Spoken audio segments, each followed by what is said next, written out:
Are you tired of the same old pro wrestling?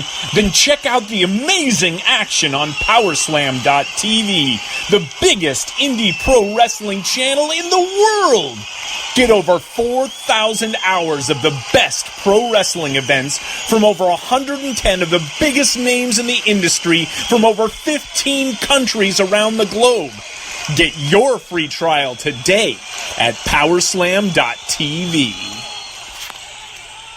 The following is brought to you by the Social Suplex Podcast Network.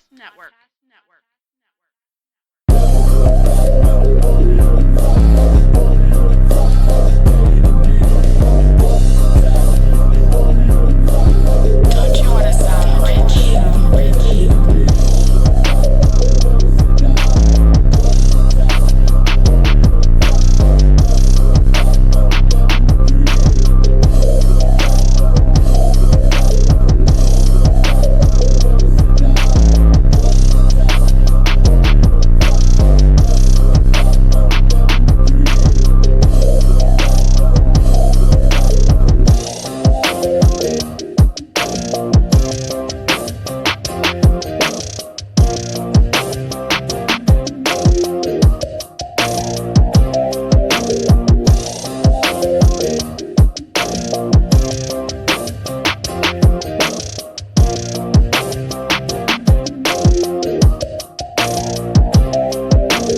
Welcome everyone to episode 28 of the most positive podcast about all things elite and AEW. Welcome to All Things Elite. I am your host, Floyd Johnson, and with me is my co-host, Amy. Oh, how you doing, Amy? I am doing fantastic, and I am so excited to talk Starrcast and All Out. This is going to be an awesome show. Yes, this is going to be an action-packed, content-filled episode. But before we get started, I want to remind you that this episode of All Things Elite is brought to you by Powerslam TV. Powerslam TV, where you get access to over 4,000 hours of content from over 110 of your favorite wrestling brands from countries all around the globe, right onto your laptop and mobile device. If you use the code Social Suplex, you get the first month free. An exclamation point, the first thing on the notes is Starrcast. So I'm going to hand it off to you, Amy. Starrcast! I have to say, after going to both Vegas Starrcast and Starrcast Chicago, I'm pretty sure Starrcast is my favorite thing ever at this point. Because you have so many people converging onto one city, all flying in masse. And everyone is really excited about the show that they're going to see because it's always centered around, so far, an AEW show. So everybody's super hyped. Then they have all of their events. And this time when we walked in, it was like we immediately saw friends that we had made in Vegas. So it was like not only is this convergence of wrestling fans, but it really feels like a convergence of wrestling family. And I love that so much. And that is basically the encapsulation of my Starrcast experience, was spending time with my wrestling family, and it was freaking awesome. How was your Starrcast experience, Floyd? Because I know we saw each other, wrestling fam, AEW fam. Yes, I'm gonna say samesies. I've been at all three, and I can honestly say it's truly my happy place. It is just joy. You walk in, the Starrcast people, the people you're picking up the tickets from, the people that are working the lines, the people that are organizing everything, and you're trying to do your best to, be friendly, but kind of stay out of their way while they're handling things and be very accommodating to your other people. I told you before, when we were kind of doing our pre-talk, that I truly believe, because I'm in a lot of different fandoms. I'm, of course, a huge WWE fan, football fandoms and all that stuff. You definitely have to deal with personalities. But the nicest, most accommodating fan base I've ever been a part of is the Elite fan base. Absolutely. Now, some of us might not be nice to people outside of the fan base, but it was just like we were at just an example. I'll tell it quick. We were at Kenny Omega, and it was running a little long at Pro Wrestling Tees And these, this is, it's not at Starrcast, but these are, it's the same people that are at Starrcast coming to stand in the line. And this lady and her husband, they needed to be back for the pause at Starrcast for Cody. And they came back all the way back in line where I was, because it was the last thing I was doing. I didn't really have anything else to do, so I was fine. And they were like, I don't know what we're going to do. We tried to talk to the people. They're going to try to be accommodating. And I was like, what I found is if you just go up to the front of the line and say, hey, this is where I got to be. This is my specific situation. More than likely one or two people will let you go in front of them. So they were kind of trepidatious about it. So they was like, hey, ask me. So when the picture came around, I could talk to my friend. I was like, hey, this is the exact situation that they're in. When we come by, can they jump in front of you so they can make it to their pause meet and greet? Because, pause is for charity. Get to see Pharaoh. And they were like, sure. There was no hesitation in their voice. And then the people that would have been behind them that would have generally complained about someone jumping in front of them were like, okay. And they were happy to let them go. So that story in a nutshell has been my experience with the Elite fandom. Oh, absolutely. I mean, we saw people like holding doors, helping people carrying packages, holding doors for the hotel staff as they were, bringing things in, these giant carts and things. Like, everybody was so nice and considerate and helpful. I saw people in the Jim Ross line. There was this really great little group of friends that had met up. There was this girl in line, and then her friends came up. Apparently, it was her friend's birthday. This girl pulls out Young Bucks Funko dolls that she got signed by Nick and Matt Jackson, and an extra autograph photo that she had signed by them, and a Kenny Omega thing that she had. Like, all of these things that people are just so thoughtful and so giving of their time, of moments. It was wonderful. And, for us, we had this situation where my husband, Andy Nimity, likes to drink and do magic when we do Starrcast. Yes. And he's really fun and really good at magic. And so it creates these really fun experiences where we have friends hanging out, doing magic tricks. It's great. Only problem is he didn't have cards. Now, Starrcast did sell a deck of cards, but they weren't really that great. They were really small. We actually ended up talking a bit to Megan about it, and she was so kind because we were just hanging out with her and, just talking about magic and talking about cards, and just the natural progress of the conversation went that way. In any case, so he got the Starrcast cards, tried to make it work. One person ended up trying to track Andy down. They had bought him a pack of cards because they saw on Twitter that he was looking for a pack of cards, and this person bought him this gorgeous steampunk set of playing cards that were perfect for magic. It was amazing. And so they tracked him down. They left him at the desk after they weren't able to run into us. But, that's the kind of thing, is that people are looking out for each other. People are looking to have these wonderful experiences. People are so kind and giving and generous of their time and attention. And it's really just this wonderful convergence of wrestling, friendship, family, and fans all in one place. And I'm addicted to it. I love it. Yeah. Oh, just picking up my passes. I told him I would shout him out. My friend Tyler Ballman. We were picking up our tickets. He was right behind me. I kind of mentioned, I'm a talker, kind of mentioned that I just drove like 12 and a half hours from Oklahoma. And he was like, you're going to the Cody thing at Pro Wrestling Tees, right? And he was like, yeah. Well, I came here to make friends, so why don't you ride with me? All right. I met a guy like seriously, we known each other for 5 minutes.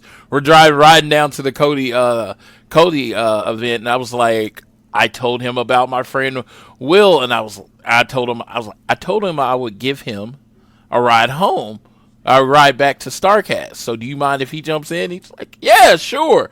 And then we got there, and Tiffany wanted to get back so she could get back to be first in line for the Cody. I guess it was the event at Starrcast, and he was like, "Sure, jump on in." It was like 4 new friends right there, just giving rides, just being accommodating, just knowing that we're all there for the same thing. It is just the best thing in the world to me, because you spend your life, a lot of times in your life, if you're a wrestling fan, and especially as long as I've been, you spend a lot of time defending wrestling. For 3-4 days, I don't have to at all. Yes. Everybody gets it. You might not Yep. get who I like, but you get wrestling. And that's all I need. I don't need you to love everyone I love. We don't have to be the exact same. But once you get wrestling, we have a start right there. Oh, man, absolutely. Fully agreed. So what was your Starrcast event schedule like? Because I know in Vegas you were packed with a full itinerary of meet and greets that seemed impossible, and yet the magic wonder of Floyd Johnson pulled it off. And all of them. What was your meet and greet schedule like this time? And then after you're done, I did meet and greets for the first time ever, so I'm excited to talk about that. And one of yours became a meme. That's right. Yes, that's awesome. No, actually, I scaled it way back.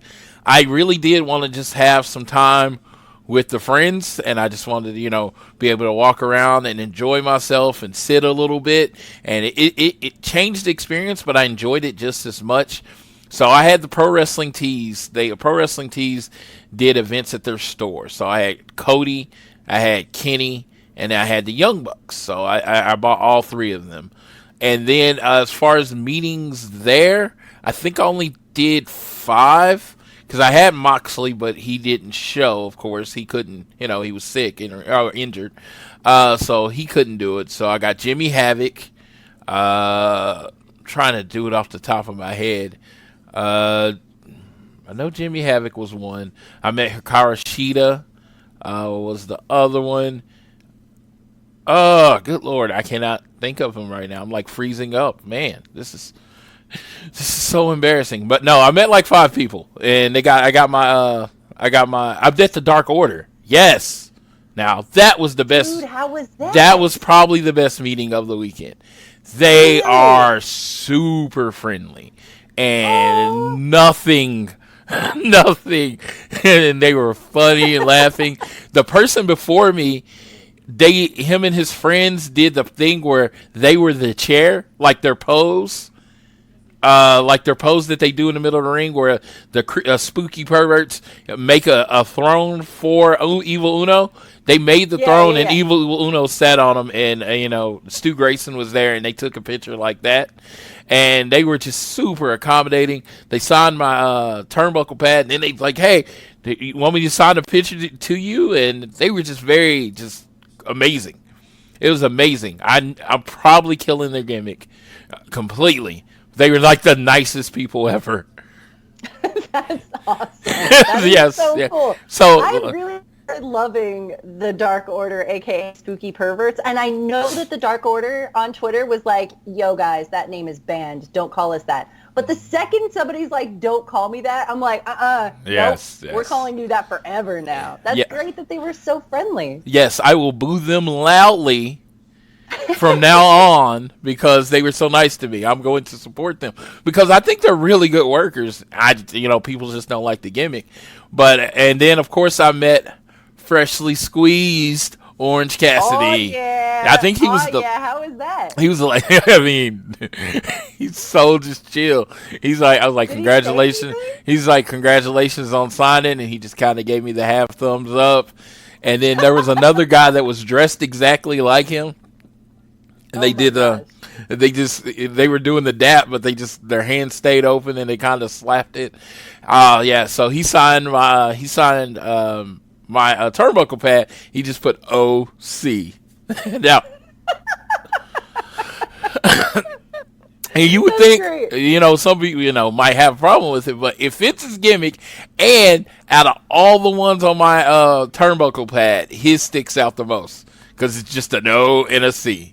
And it's kind of So it was a great. Like I said, it was only 8 people. I did more actual shows this time and that was not something I had done before, and I got to bring my brother, so that was really cool. Oh, how was bringing your brother to Starrcast? What was his thoughts on it? What were his thoughts on the whole environment? He had a good time. He went to some shows. He's not a meet and greet person. He just, but he loved the fact,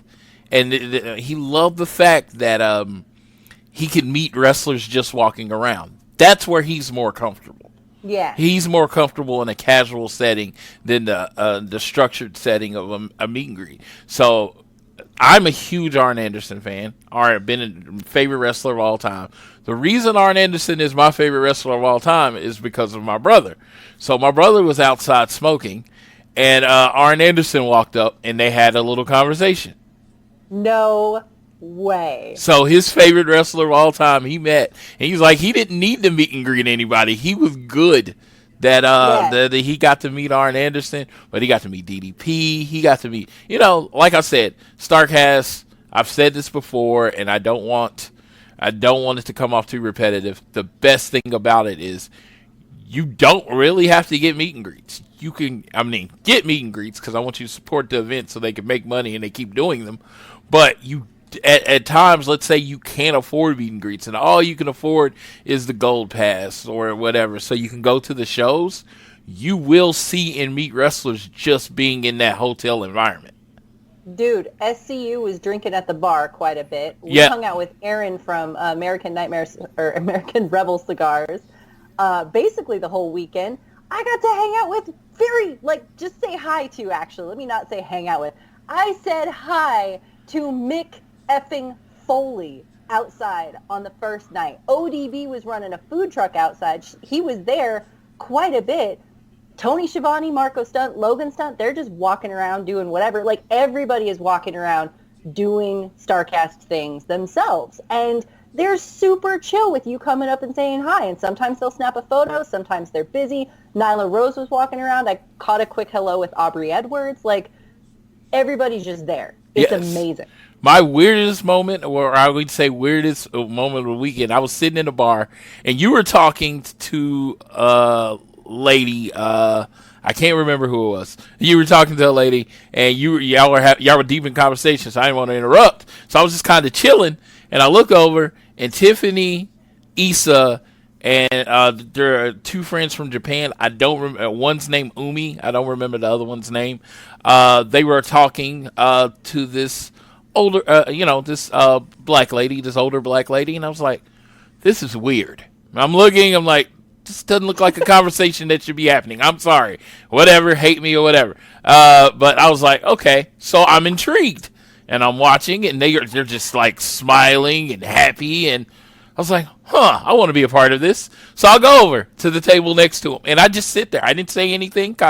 They all know me, so I just, for the most part, so I just kind of waved and listened. So we're there for an hour. And then, of course, I interject when they bring up something that I never, that I was familiar with. And I remember she looks at me and she's like, man, I hope we're not boring you. And I was like, well, I have 8 sisters, so I'm used to just kind of sitting back and listening. And she was like, oh, okay. And then we got in that conversation about that. So an hour later, she says this line. She says, I understand Twitter, but it's different when they're your child. And my eyes open, and I'm like, and it was like the bells start going off. Yeah, it's Brandy Rhodes' mom. Oh, wow. That's crazy. So I'm sitting there talking to her roughly 30 minutes to an hour. No idea who she was. Just an interesting lady. She's just a very nice, interesting lady. I'm talking. And then she's like, yeah, it's different when you're your mom. I'm like, whose mom are you? And then she started talking about taking her ice skating. I'm like, Tiffany's talked to her before, so Tiffany's engaged. And I wish there was a camera to see the expression on my face when the light bulb went off. And I was like, oh, I know. Yeah, because I had never seen her before. So yeah, it was a very like that was probably my moment of the weekend. The fact that I sat and talked to Brandy's mom forever and had no clue who she was. We had a very similar experience with Megan one night when we were out drinking, and which was every night we were out there drinking and doing magic and just talking to people. And there was this woman who was just so sweet. Like every single time she would get up, she would be worried about imposing on someone's conversation. Or when she went to talk to Andy, she kept repeatedly asking me, like, I'm really sorry if this is bothering you guys. I can leave. I don't want to interrupt. I don't want to impose. Constantly, you could tell she's super considerate and very honest and very sweet and very genuine. She was lovely to talk to just about Starrcast and everything else. Throughout the conversation, though, it slowly dawns on us, and this was about the Starrcast cards, that she knew, she had ordered them. Like, she knew about them. She had tons of knowledge about how Starrcast is run. And so then she starts talking about, you know, the wrestling business, and we're just talking about wrestling and being fans and everything. And she starts mentioning her dad. And Andy's like, what do you mean your dad? And she's like, you know? And he's like, no, like, who's your dad? And she's like, Ric Flair. And we're like, what? Like, we just sat there for like an hour or two just hanging out with Megan Flair. She's amazing. She's super sweet. But those are the kinds of moments that you can have where you can just have these great experiences with people, the human being of, you know, wrestling fandom, of wrestling family, like the person. You get to know them as people, not as who they're attached to or, you know, who they're related to or anything like that. You get to have these wonderful experiences. And then when you find out afterwards, then it just is the icing on the cake where you're like, oh my God, that was this person. Wow, we just talked forever. That's really cool. Yes, and it was fun. Yeah, like I said, it was fun. And it was just like, huh. And it never, I mean, you would have never, I don't know how you would act if you were Brandy's mom or whatever. I don't know how you're supposed to act, but you would have never thought anything. She was just chatting, just very casual conversation. And I was like, I don't know. I'm glad I didn't know until as far as I did in the conversation, because I don't know if I would have been nervous at the beginning. I am, you know, I'm pretty talkative, but I don't know if I would have been nervous in the beginning if I knew. But because I didn't know, it was just like just talking to a person. You know, yeah, you get genuine moments. Yeah, you get genuine moments, and it was fun, and it was like I said, there was the different energy about it. She's like I said, sweetest person ever. She I found out how to make greens healthier. You know, nice. Yeah, right. What who would think? Hey, I was at Starrcast and I found out how to make a healthier version of greens. You should tell Brandy that. Hey, dude, I want to say thanks to your mom. Not necessarily you, but thank you to your mom. Yes, she made it. Yeah, that's crazy. So I'm like sitting there listening, fabulous. taking everything in, and they're talking about cooking. They're just talking about everything, and it's just like it was like honestly talking to one of my aunts. It was She was a very good storyteller. You know what I mean? She had her moments, so it was cool. That's awesome, man. Yeah, dude, Starrcast was so much fun. We hung out with a lot of different people, just spending time with a great community. I did 2 meet and greets because I've never done meet and greets before. I am not a meet and greet person. I am very much like who prefers to have, you know, just very small interactions with people, go up and shake their hands, say hello, maybe snag a pic if the opportunity is reasonable. If not, it's cool. I don't need it. I'm happy with the memory that I said hi to Mick Foley, for instance, you know. But this time at Starrcast, they announced Lance Archer being with Warrior Wrestling. And I was like, dude, that needs to happen. Like, out of all the meet and greets, Cody, Bucks, Kenny, etc., Lance Archer is the one that's really stuck out to me where I was like, this has to happen.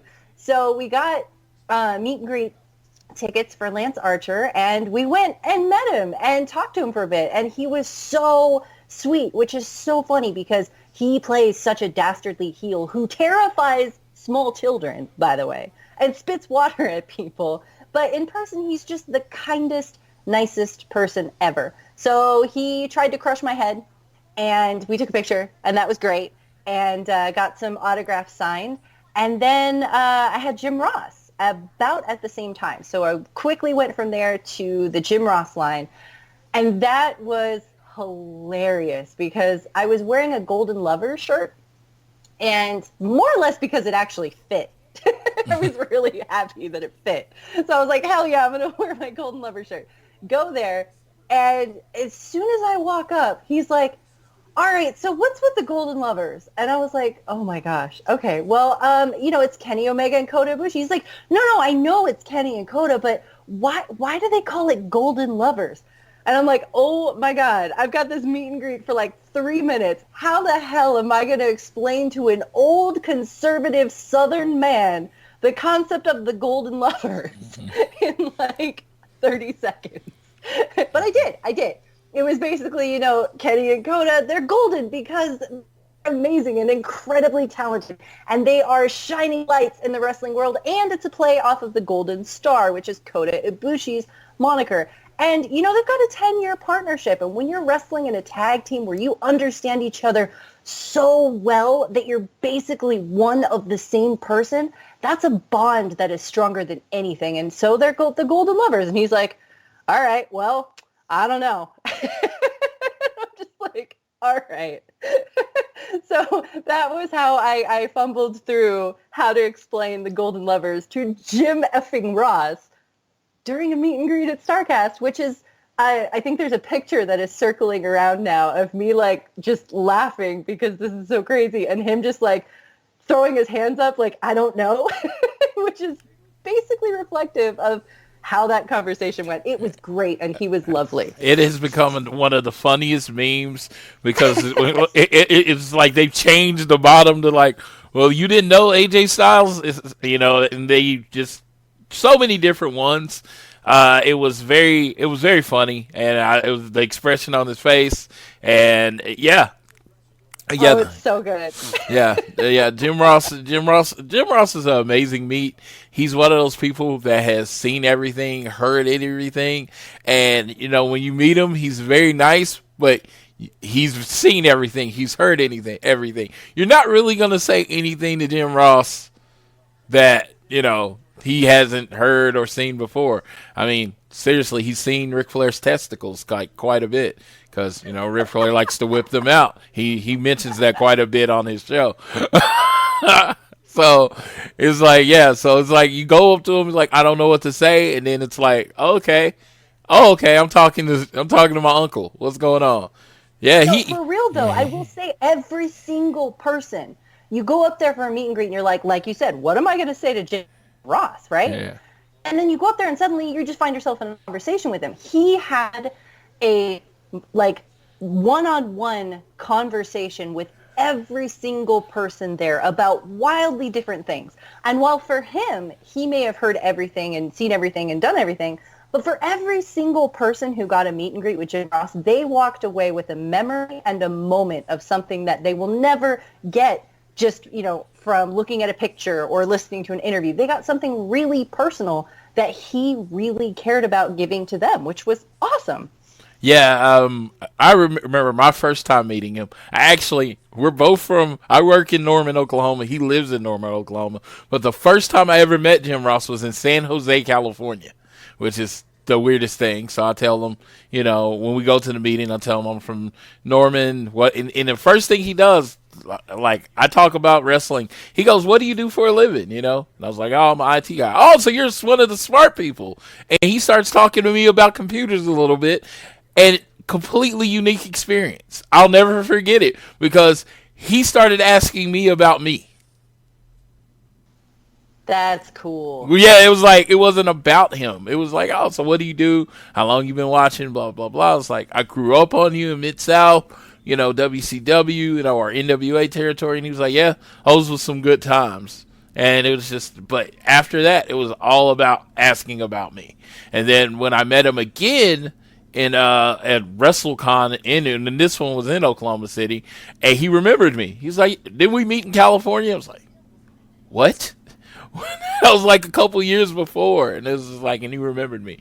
So it's just like one of those things. It's just like very unique experience. I think Jim Ross is a meet and greet everyone should do. You're like, I know you're making your list and you're thinking Cody, Kenny, all those.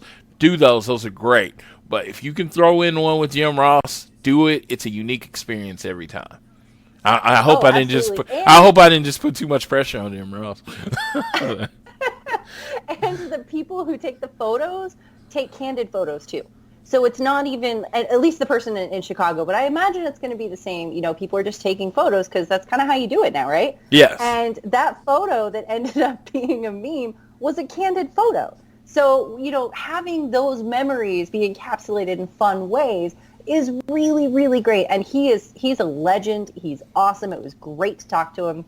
And, you know, I don't think I'll ever find myself trying to fumble my way through an explanation of the Golden Lovers with somebody in wrestling ever again. So that was really, really cool. Yes, it is really, really cool. Like I said, good old JR is awesome.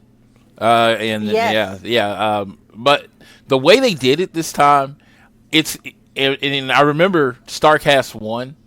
And I'm definitely this is me definitely putting them over right now. And I don't get free anything from them. I don't get media. I don't get anything. This is from a person, a consumer's experience.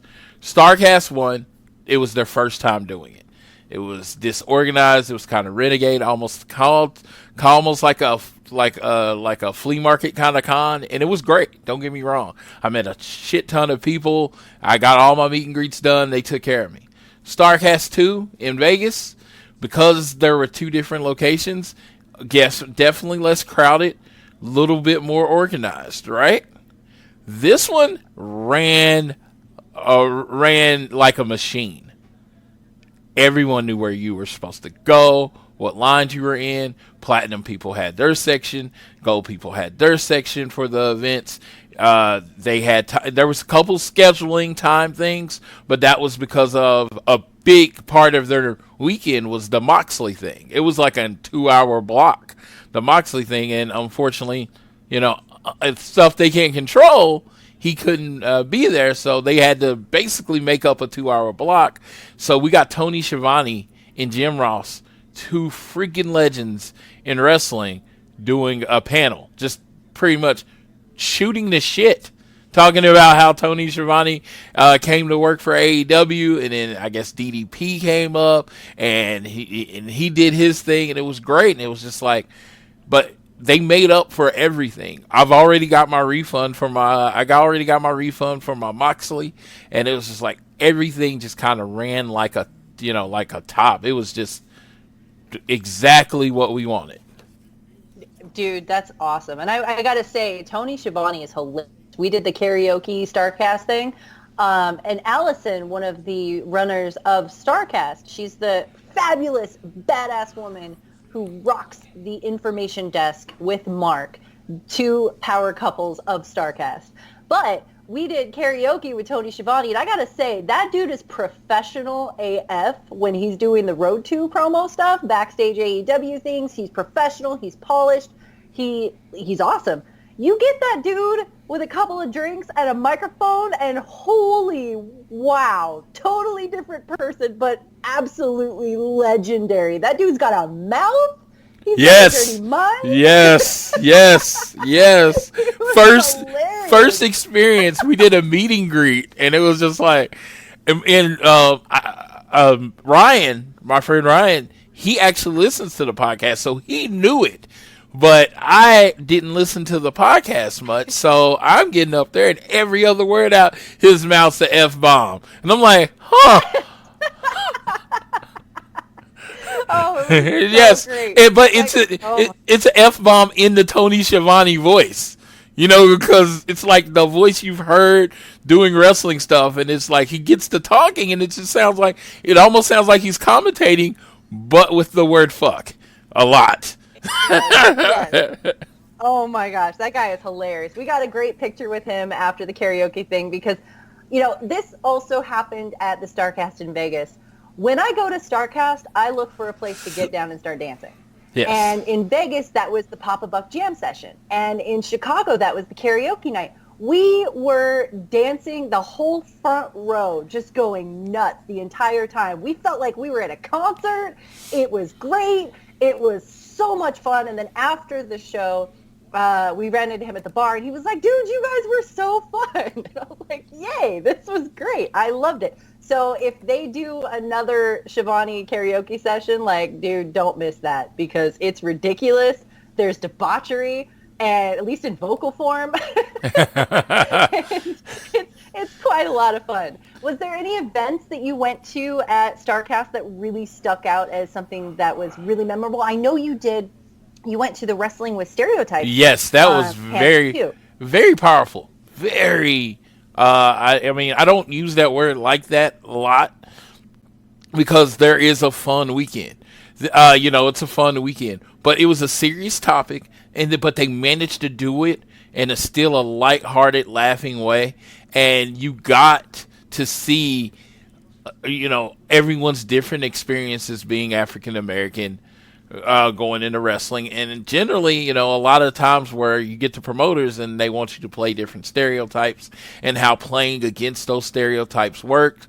You got to find out like who their legends, like who they looked up to, like Scorpio Sky. Everyone knows he's a Bret Hart guy, but they didn't, most people don't realize the reason he kind of got in wrestling was Muhammad Ali, is what he said, because Muhammad Ali was such a larger than life character.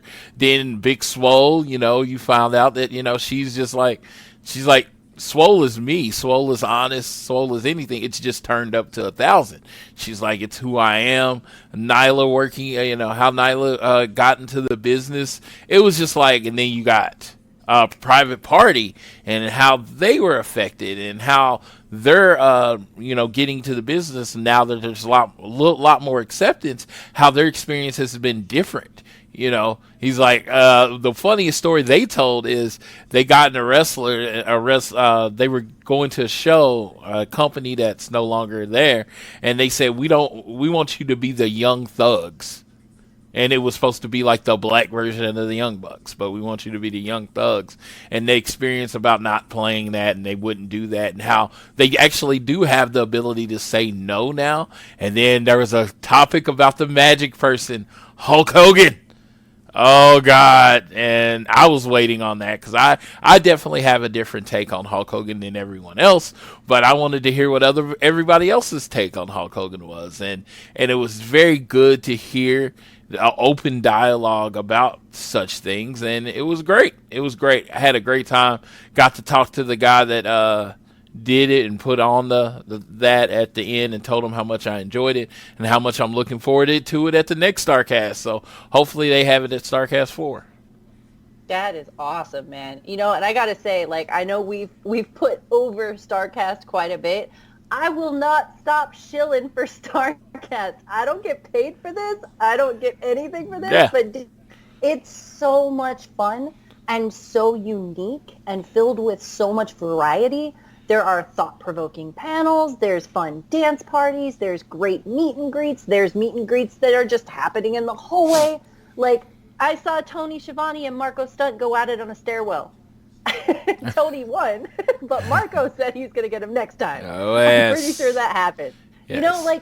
It's just fun and incredible, and it's something that you're never going to forget. I'm going to remember these two Starrcast experiences for the rest of my life, and it's going to be amazing. Yeah, and they're so unique. I can say different experiences from each one. Yeah, okay. Absolutely. Yeah, for sure. I can't wait to see what they do in Baltimore, because when Conrad says that he's not going to do another Starrcast, that he's totally going to do another Starrcast. Absolutely. So he said that he was done, and then it was like, cool, man, where's the fourth one? Like, and actually that was really funny because I read on Twitter that he said he was done as I was talking to people, and they're like, no, there's totally another one in the works already. And I was like, I knew it. Yes. I'm hoping we get the roast the Flair at that one. I know that was a big one. That would be great. Yes. So since we're already platinum up, I'm like, come on, give me the roast the Flair. Hell yeah. All right, man. Well, so we've talked a lot about Starrcast, which was amazing.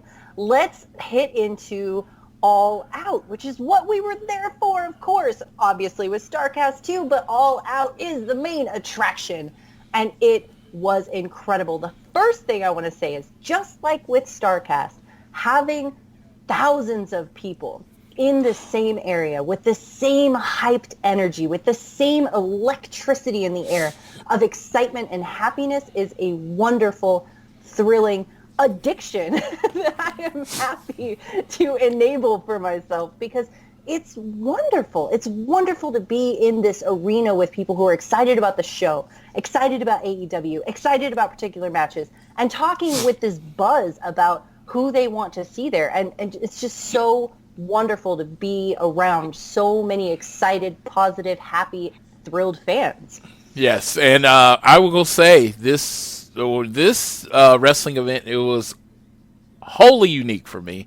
I have been to hundreds of wrestling events in my life. I've been to WrestleManias, and I'm not saying this to brag. I'm really not. I'm getting to a point. I've been to all the major four for the WWE. 100,000 people in stadiums, 200 people in the audience. I've only set first row at really, really small like local companies and stuff. Well, this was my first experience, first row at a major event. And I will tell you, now, I will tell you, was this the greatest wrestling show I've ever been to? No. It was the greatest wrestling experience I'd ever had. It's one of those things that if I ever got first row again, and I knew one of my friends had never experienced it, and I'm not just saying this, I 100% mean this, I would give them the ticket. Because it's one of those things it's one of those things I just think everyone should experience. We saw you up in the front row, and Andy and I were so giddy for you guys because we saw you right next to Tiffany. Yes. And so we were like, oh my God, there's our friends. They're right there because we were a few rows back behind you in the lower bowl section. Definitely. And so you can't miss Andy. Yeah, no. He's a tall dude. That's 6'5". Yes, so it makes it really easy to find you. So it makes it really easy to find you. So. So a question for you. Yeah. Did Cody high five you? Yes, he did. Yes, Cody. Oh man, I had two Cody things. He high fived us when he was leaving or whatever, and then I didn't get to go to the pause thing Sunday, and Tiffany had a picture of Cody, and then you could see me in there, and apparently he said, "Who's this guy? Who's that guy?" He's like, "I like that guy. He's everything," or something like that. Amazing. Yeah, so I had my extra Cody moment of the weekend, and it was like, completely different experience. And it's like, I've been, like I said, to WrestleManias, a lot of friends, but it felt like when I was turning around, every section of every corner of the arena, I knew someone, and not just, I've seen that person before. Like, we've had conversations, we've stood in line together. I can tell you who their favorite wrestler is. I can tell you what drink they like. I can tell you what food. You saw people that you have made genuine connections with at every section of the arena. That's Absolutely. Crazy. Yeah, well, and in the Starrcast sections too, because we've done the Starrcast bundle for each show, which has worked out really well because so far, up until today for Full Gear, we actually were completely unable to get tickets at all. So just by that itself, getting tickets to the show was worth it. But they're always really great seats for the show, super close to the ring, just maybe 1 to 3 rows off the floor. Yeah. They're awesome, awesome seats. And because you're in the Starrcast bundle, you're hanging out with people that you've been hanging out with all weekend. Absolutely. So it's amazing. Yeah, I turned around and I see you, and then just like 2 rows I see my brother, just there. The person that got me into this. And it's like, and then I'm sitting next to Tiffany, who, good Lord, I don't know how we became close friends that fast. That just doesn't happen. Like, we met for the first time at NWA 70, and we hung out, I think, like, really for the first time at what is it, Double or Nothing. And it's just like, now we're sitting together at shows. It's like, it's crazy, the family that I have, and that's what it is. It's family. I mean, that's what it's become, and it's just like, I don't know, this whole elite thing, I mean, I hope it lasts 20 years, but if it lasts 20 more minutes, it will be one of the best experiences of my life. 100%. 100%. This family is awesome. Yeah. Let's talk about the show itself. Yes. So we're just going to run down the card. We're going to hit up, who won and some awesome moments. I cannot wait to hear from you in a couple of these matches. So we're going to just start. All right. Casino Battle Royale. We've got a few key moments here. We've got Mercedes Martinez debuting with the Joker draw at the end of the Casino Battle Royale. We've got Big Swole coming out to huge chants, huge moments. She's absolutely awesome. ODB, the crowd is obsessed with her, and she is so fun. She's coming out there with swagger. She's drinking. She's not messing around with anyone. She's great. B. Priestley and Britt Baker get caught up in a feud on the sidelines, and you can tell that they are building up a storyline while the Battle Royale is actually happening, which is awesome. And you have Nyla Rose, who came out at the very beginning. She was in the Battle Royale for the entire duration of the Royale itself. She and Awesome Kong have this moment where everybody is just like, holy shit, this is actually happening. I know I was freaking out. I was like, oh my God, oh my God, oh my God. I think Andy was talking to somebody at that moment, and I like elbowed him, and I was like, dude, look. Like, this is amazing. Yes, that line with it was Jazz, ODB, Nyla, and Awesome Kong. All they've been booked as monsters. That was the reason they had that moment, and they're all looking at each other, and they're all about to kill each other. Jazz has this amazing presence. Jazz is maybe 5'5", 5'6", but she has a presence that she's like 7'2", especially with that. She's 5'5" or 5'6"? Yeah, she's not very tall. What? Oh my God. No, but you're totally right. This speaks to your point, because she looks and acts like a freaking monster. Yes, dude. she has a presence that is of a badass, and it's like there's not a lot of people, lot of people I say they just have that mystique about her. She has the mask and she takes it off, and she's bald and she has this scowl on her face, and it's just like, okay, she's about to kill someone. And then she gets in the ring, and and she stands up against Nyla Rose and Awesome Kong, who got a good 5-6 inches on him a piece, and you still think she might win, because she's such a badass. And it was just that moment of her looking and all them, and I was just like, dude, I was like, presence. And I was like, I feel like even though she was booked kind of well, I feel like she came along about 10 or 15 years too late, later than she would, because I think if we got younger Jazz during this period of wrestling, she'd be one of the biggest stars in the world. Dude, I am just excited to see her, because I loved watching her walk down the ramp. Dude, I loved watching her square up with Nyla and Awesome Kong. Yes. And I'm just like, holy crap, I can't believe she's 5'5", 5'6". That's nuts, because she seems so big. Yes. She's so fierce. And dude, give me all these badass monster ladies just scowling at each other and taking each other down, because I'm for it. That was amazing. And I'm like, in that moment, there was nothing I wanted more than Nyla Rose and Awesome Kong to square up and go after each other. And it was freaking amazing. So the internet actually has Jazz at 5'3". She's shorter than me as well. Yes. That's funny. Now, like I said, she might be 5'5". The internet's not 100% right. No, we're sticking to 5'3". I'm 5'4". I'm taking this one. That's amazing. Yes. All right. So I'm excited to see Jazz, though, in AEW, to see what else she does, if they have her involved more in the women's division or in pre-show or battle royales or whatever facet they have her there. I am excited to see more of her. But this Casino Battle Royale moment was Nyla Rose's moment. Yes. This woman came out there. She was there during the entire duration of the Battle Royale. We talked a little bit about this before we went on the air, which is actually why we started recording immediately, because we were like, dude, we're having too much fun talking. We should be recording this. Yes. One of the things that I noticed at All Out was there actually is a stark improvement in Nyla Rose's ring work. Yes. So you can tell that she is a newish wrestler, especially compared to all these veterans that they have. And that's kind of the point with AEW, is that they're bringing people to light that they see huge promise and potential in, that they've been watching. So, watching Nyla Rose kind of grow up very fast.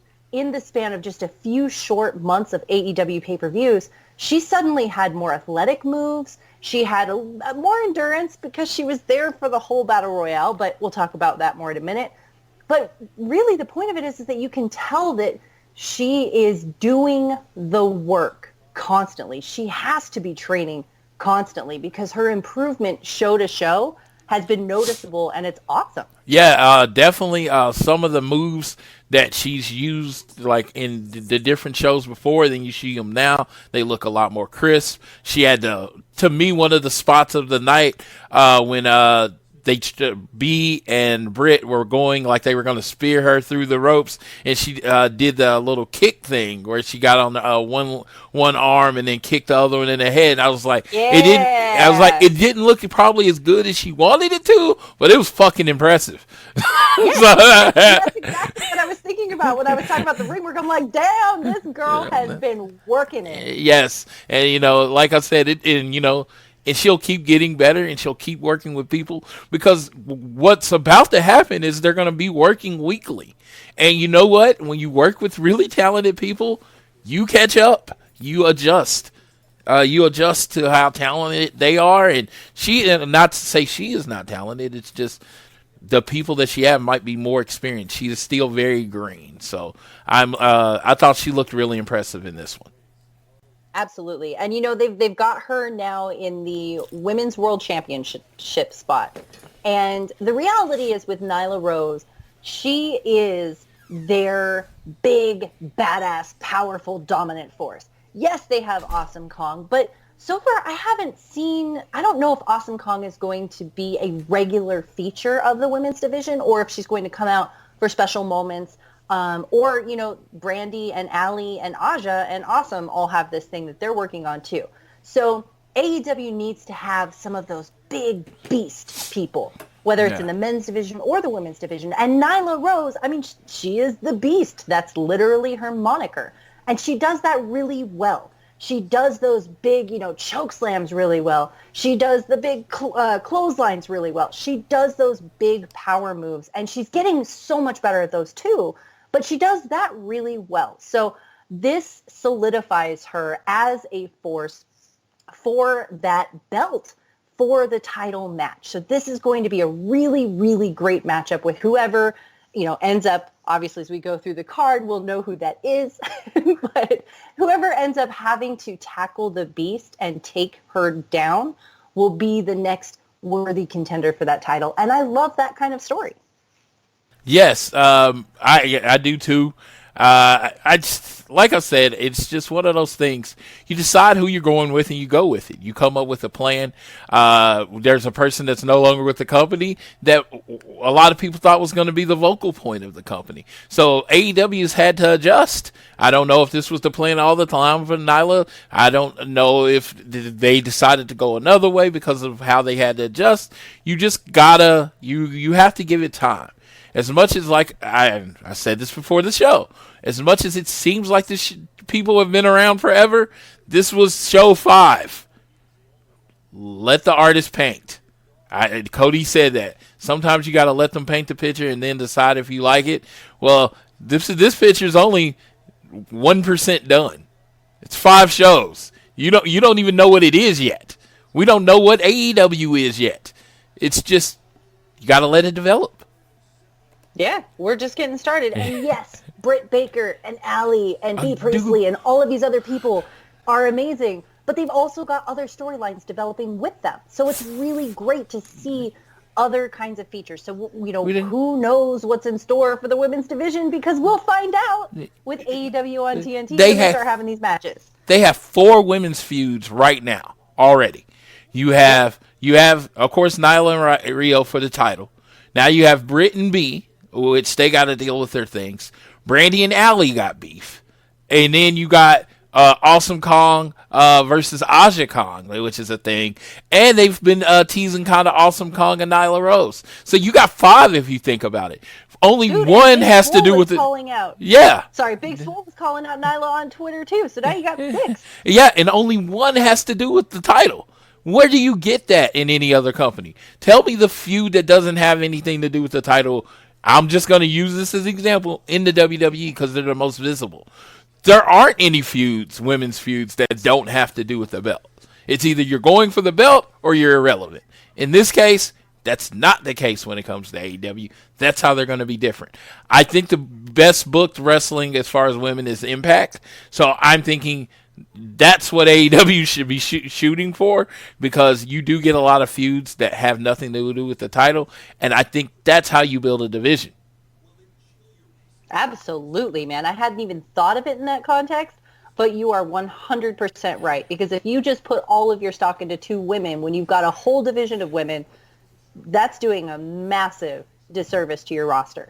But when you've got, highlighted feuds of awesome people, fighting on the sidelines while there's a battle royale going on, and the winner is a completely different person than the ones that are fighting on the sidelines, suddenly you've got your attention split in different ways, and you're getting excited about lots of different things all at once. So that's awesome. Yeah. I'm excited for Nyla Rose. This is going to be great. And Britt Baker and B. Priestley. I cannot wait to see that feud. Oh my God, I want to see them tear each other's hair and throat out, so bad. Yes, and Brandy's relationship with Awesome Kong is intriguing to the least. You don't know what their relationship is. So, watching that progress and whether Awesome Kong's going to be fine being Brandy's second, or Brandy going to want more. It all works. And like I said, in that battle royal, I went from before the battle royal, and I'll be 100% honest, thinking AEW has not done a great job featuring their women's division, to how many threads and stories and paths they set up during that battle royal to this is going to be really, really good. Absolutely. That's so awesome. Let's take a look at Private Party and Angelico and Jack Evans. So Private Party, excuse me, they are so over. They are crowd favorites whenever they get in the ring. And it is so fun to watch because I'm still, admittedly for myself, getting to know them. But man, when their music hits, I'm dancing. I'm having a great time in the crowd. They run out. They start just blowing everyone away all over again with their moves. And Angelico and Jack Evans, likewise, they're amazing. They're also heels. So, they're doing heelish things. And I'm, torn between booing them and then also cheering for them. But Private Party is just oh, my God, they are amazing. They're stealing the hearts of the crowd wherever and whenever they wrestle. It is fantastic. They end up taking the win here, much to the delight of the crowd. And honestly, this was still in the buy-in, and I'm sitting here thinking while this match is going on, what more perfect way could you end the buy-in to entice people to check out your pay-per-view than having this badass tag team wrestling match come on? Yeah. It was so perfect. Yeah, and the last time they wrestled, I thought Quinn, Mark Quinn, was clearly the star of the tag team. You got way more personality from Isaiah Cassidy this time. Isaiah Cassidy is the best way to use the lighter skin toned one, and the one that doesn't have the blonde hair. Well, it was okay, well, it's Quinn, and then the other guy's kind of his partner. Well, even from the entrance, you saw more personality from Isaiah Cassidy, and that was something you were talking about, is watching people grow up. You could actually see from the entrance on that he knew that he had to kind of turn up his character a little bit because, he was going to be the Marty Jannetty. He's going to be the second guy that nobody pays attention to. He wrestled most of this match. He got a lot of the high spots. They were really focusing on Isaiah Cassidy being an equal part of the tag team and seeing a lot more of who he was in this. That's actually a note I took down on my phone during the show, that he looked more, just considerably more than he did the last time I saw him wrestle. Oh man, he was so good. And I am so excited. Watching a match like that and then thinking about the tag team tournament that they have coming up, oh my God, it's going to be amazing. It's going to be so fun seeing people like them just rock their way through it. Speaking of tag teams, then we had SCU and Jurassic Express. Now, this was really interesting because Jurassic Express. We got a boy, and his dinosaur called out when we were watching it. And then when we watched back on the broadcast, it was like, oh, Jurassic Express. We also saw this really awesome camera, like shaky cam. I hate shaky cam. It sucks. But man, if you're going to use shaky cam to mimic Jurassic Park for Jurassic Express's entrance, hell yeah, dude. Do that every single time. That was amazing. That was super cool. So we've got this new tag team, Jurassic Express. This is Luchasaurus, Marco Stunt, Jungle Boy. They are so over, it's ridiculous. Like, people chanting Luchasaurus, you feel that in your bones. You feel it shaking your rib cage. It's amazing. People chanting for Jungle Boy. People chanting for Marco. Like, they're so high energy, so fun. But it was really interesting to see, like, is SCU going to be, like, kind of heelish in this match? Because, you know, you don't necessarily always have to have heels and faces, but it works really well when you know who you're supposed to cheer for and who you're going to boo for. So SCU were amazing in this match. They did end up bringing out some heelish antics to the point where we started chanting, and I don't know if this ended up going through the arena, but we started chanting SC Boo just as a fun way to acknowledge the fact that they were kind of being a little dastardly in this match, but they were fantastic. They pulled out the victory, and, you know, it just makes me want to see Jurassic Express come out on top even more, like, constantly. I don't know what their record is, but I don't feel like they've got a strong record, and I want to see them kind of do this Kenny Omega thing where they don't start out strong, but then they climb their way up to the top through victory. When you want to do a wrestling match perfectly, the winner and the loser get over. That's a perfect wrestling match, you know. And it might not be 5 stars, but that's the idea of a wrestling match, you know, to even the loser sometimes gets over. In this match, that was perfect. And SCU, Ring Generals, CD's been around forever, putting together matches forever. In this match, SCU were the team that won. But who got all the offense in the match? This match was made for Jurassic Express to get over, and they did. And Luchasaurus is on a meteoric rise. I can truly say this is their first test. What happens when a guy that wasn't in your plans to get super over is now over? What are you going to do with that? This is I remember Zack Ryder, and this is their Daniel Bryan. It's like people that weren't in the plans to get over. Are you going to just stick to your plan, or are you going to adjust? Because Luchasaurus looks like $1,000,000. And I know SCU did everything they could to make him look good, but he looks like a giant. He looks fast. He looks agile. He looks like, you know, the perfect wrestler, and his gimmick might not work anywhere else, but to this hardcore fan base in AEW, it is amazing, and it is magic, and we love him, and he's our guy right now. I mean, a lot of people are like, they're cheering from, and it was like, Scorpio Sky is amazing. I'm not taking away from anywhere else, but I feel like at the meeting before this match, they looked at each other and said, we're going to make Luchasaurus look really, really good. And they did. Yes. They 100%. Did. Well, and that dude's a draw, too. And I will tell you how I know this, because he drew me into an indie show here in Mesa. He's going to be out here, I think, September 14th. I think it's CFWAZ or something like that. And I've heard of this promotion, but I've never gone. It's local. And he's going to be there. And I was like, wait, dude, Luchasaurus is going to be here? Oh, hell yeah, I'm getting front row tickets right now. Right effing now. And we did. So, like, this dude, for me, went from, like, a guy where I saw him come out at, like, the Battle Royale at Double or Nothing. I'm like, who the hell is this dinosaur-looking dude? End of that show, oh, my God, I love the dinosaur guy. He's my favorite thing ever. And now he's, like, one of the most over teams, him and Jungle Boy and Marco Stunt. Marco Stunt is another one of those people where you're just like, who is this guy? He's just a little dude running around, like, dancing, and then he gets thrown around out of the ring. Okay, that's his thing. But no, you actually got to see him get a little bit of offense in. And yes, there's comedy with him because he's so little, but he's also good. I didn't know he was good. I don't mean that in an offensive kind of way at all.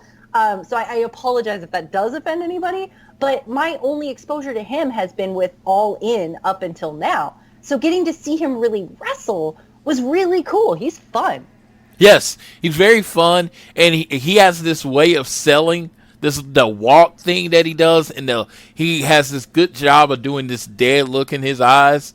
He makes everyone else, I know he's small, but he still makes what they do impactful by how he sells it. It's like, I don't really get him.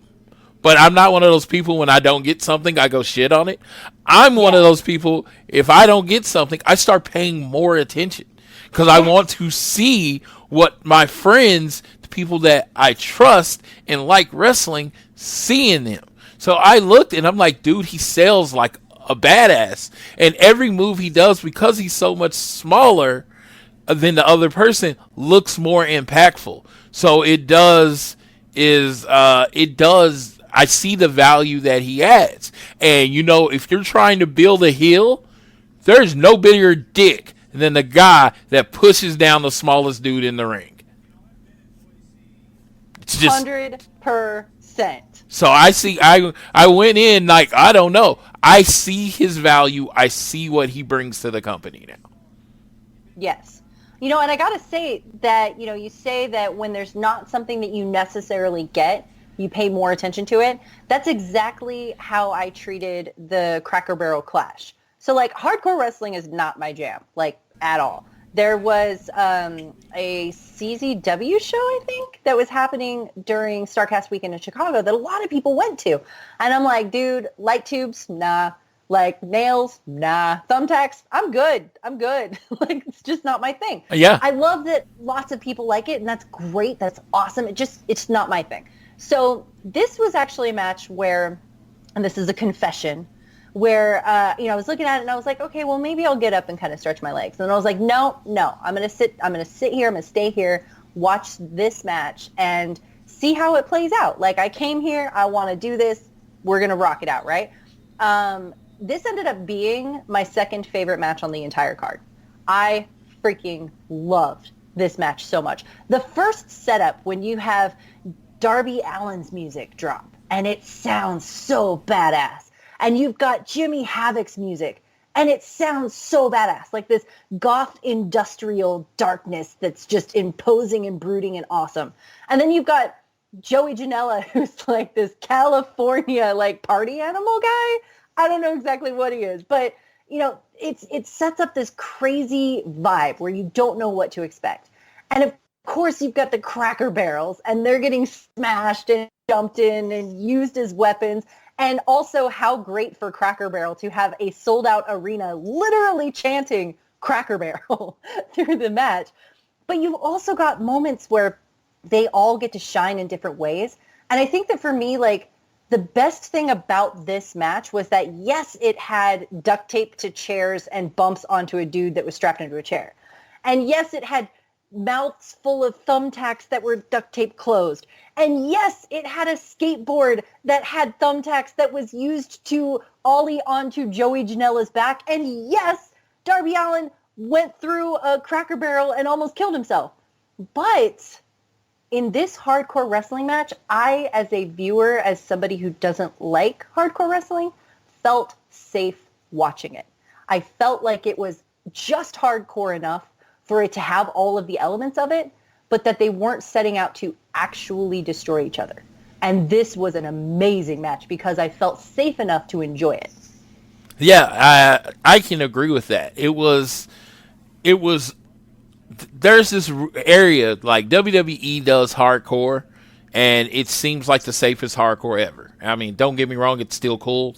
I love it. I want to make that clear. I have no problem with the WWE. I mean, it's a brand I love. Well, there's their hardcore, which is relatively clean, relatively safe. It's PG. Then there is deathmatch that you see on the internet hardcore, where the person is bleeding profusely and they look like they're going to die. They're basically, they all look like Cody from Double or Nothing. Well, AEW, I feel, has found a great middle ground where it is sufficiently hardcore, but not gory. Where again, I honestly don't think it was the most hardcore match of the night, honestly. No. But, Nope. but it did still set its standard of what it needed to be effective and good. Now, I am a person that likes Jimmy Havoc and gets Jimmy Havoc. I know there's some people that don't. I like and get Jimmy Havoc. Again, but there were 3 people pretty much like that in this match. There's some people that don't get Joey Janela. You know, he just kind of exists to them. So everybody had their own piece. And then Darby Allin, a lot of people, everyone agrees he's an amazing wrestler, but not a lot of people, necessarily get his character.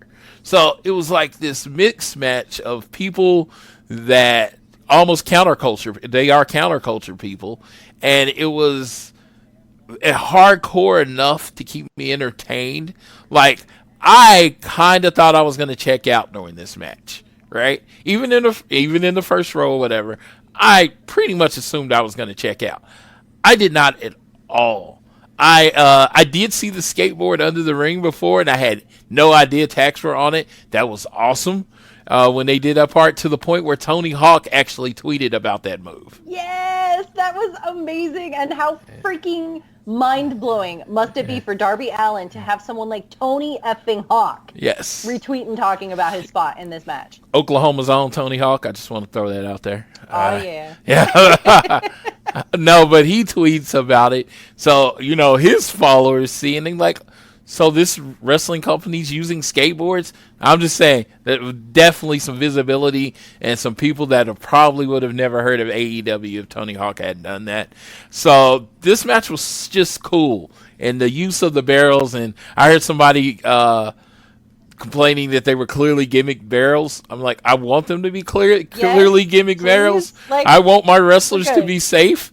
Yeah. If you want it to be an actual barrel that doesn't break, I want to know what's wrong with you.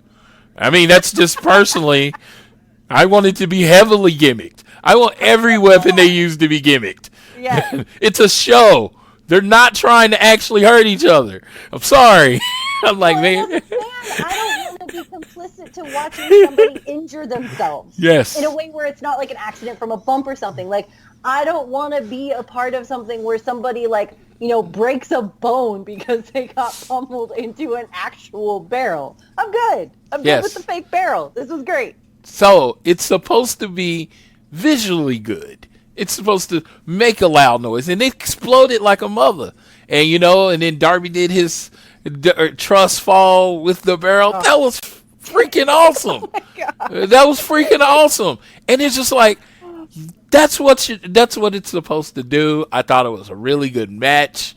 Like I said, I was entertained, and I didn't check out. I can't say that about everything I watch, but that was great. It was great. Yeah, 100%. And Darby Allin was over as hell. The crowd had him. He had the crowd in the palm of his hand. Jimmy Havoc wins, solidifying him as a great contender. Super happy with the outcome. Really happy with the story that's being built with Darby Allin as we get to know him. Joey Janela seems like he's already on his own solid footing. Like, everybody knows who Joey Janela is. And, if you don't, he's already got this crazy persona where he's like the party dude who's going to bring a bunch of kegs out and try to hit you with them. Yes. Like, that's how it works. This was a really, really fun match, and I was surprised at how much fun this match was for me. Now, the Omega Pac match, this was really fun, but on a different level. So this was supposed to be Jon Moxley against Kenny Omega. As we know, Jon Moxley had MRSA. He had a staph infection. He had to pull out due to injury. All right, so what are they going to replace it with? Almost immediately, they announced the replacement of Pac, and that's like mind-blowingly awesome. This was the first time I had ever seen Pac wrestle a full match. I had seen a couple of clips and highlight reels, but this was the first time I really got to watch a full thing, and I got to watch it live. This match was amazing. We got the one-winged angel teases. We got the V-triggers. We got the you can't escape. This was so good. I love watching Kenny Omega matches. He's so energetic. He's so spastic. He's so crazy. He takes pain and then just uses it as fuel to just push even harder. And that's what this match felt like. I loved the ending of this match. I was so shocked with how this match ended. What was your experience with this match and with the ending of it? Because I feel like when I went and checked Twitter, it was a very different response to how we felt, which was shocked, kind of mad, but not in a bad way, but mostly shocked, and then really happy that we were so shocked because it was such a different outcome, and that in itself was exciting. Yes. You know what's scary about this match? Watching it, and I thought the match was amazing. Clearly, like, if I did, throwing out stars, I would say it was clearly a 4-star match. I felt like it was only like 40% of what they had that they could give us. You know what I mean? Yeah. I felt like I felt like something was being saved for later. And not just a little something, like a significant something was being saved for later. So I think they got another amazing match in the can. But I want to get to the point of this match. Honestly, when they named this match, and I was like, this is going to be a better wrestling match than what Omega and Moxley would have been. Now, Omega and Moxley is a dream match. This is a dream match. But as far as in-ring performances without a lot of weapons and stuff, I thought this was going to be a better wrestling match, and I wasn't disappointed. Pac has this presence about him now that he is the bastard Pac. He's like the walk and the scowl, and it was just, everything was down. His whole, like, from the moment he came back out from down that aisle, it was like he was the bastard Pac, and he never goes out of it, and it's just amazing, like, to see somebody as engrossed in their character as they can possibly be, and his character is, again, a badass. And then Kenny Omega, again, spastic, like, confident, and then there was a spot where he tried to do, I believe it was a Hurricane Rana to Pac. I didn't write the spot down, and he flipped right out of it, and then it was like, oh, so this guy's for real. It was like that oh fuck moment, like, oh, this guy's better than I thought he was. And I thought they sold that well. They told that story without saying a word. Kenny told it with his expression. Like, this guy's better than I thought he was. And then they go back and forth, and that ending was so shocking, I didn't even know what happened. Dude. I was like, did he tap? Did he pass out? Did he what? What happened? All I know is Pac won. And it was like... And that was so shocking. Like, the ripple effect through the arena was like, everyone's hands go on their head, and they're like, what? And he didn't cheat. He didn't rake his eyes. He just beat Kenny Omega. So good. Yeah, so it's like... and anyone that thinks... oh, the EVPs are just going to push themselves to the limit. Kenny Omega. Kenny Omega. He is 1-2. He is conversely, though, for people who are saying they're screwing Kenny is they. Yeah. Kenny is a part of his own booking decisions. Here's the best thing about Kenny Omega. The best thing about Kenny Omega is when Kenny goes on the chase. Yes. The best part of Kenny Omega, since I've been watching him in New Japan, was the build-up to that amazing, historic match with Kazuchika Okada. Like, the chase of glory, the stumbles and the falls, the constant reminders that this world is moving at 1,000,000 miles an hour, and you are going to fall behind and die in the water unless you do the work to catch the hell back up and run faster. That is Kenny Omega, and that is the story that Kenny Omega is telling with his booking. So for anybody who's pissed off that Kenny Omega isn't on top right now, because we all love to watch Kenny Omega, he's great, but that's the story that Kenny Omega is telling. That's the one that we are going to be watching this year, so that when that payoff does finally happen, it is going to be a catharsis of euphoria around the entire arena, watching him finally stake that claim, which to me is a hell of a lot more entertaining than just watching Kenny succeed all the time and be on top. Yes, because the problem is when you give the fans exactly what they want when they want it, they get bored of it and they turn the channel. It's just the way it is. I know it's satisfying at the moment, but you're like, well, what are they going to do next? Well, guess what? We're not giving you Kenny Omega as the AEW champion. You know what? We're going to make it seem like he's never going to become the AEW champion. So when he does become the AEW champion, you build up to a huge show. You have Omega versus Jericho or whoever he's going to wrestle against, and you build it, and you sell out the thing in 4 minutes because everybody needs to know if Kenny Omega is going to win the match. That, my friends, is this little thing we call pro wrestling.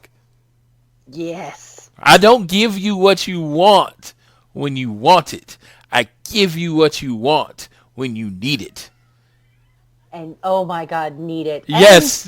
Need to see Kenny in big match gear too. Yes. You need to see Kenny in the big match entrance where he carefully and creatively builds his own story through the entrance music and show. Yes. And his gear.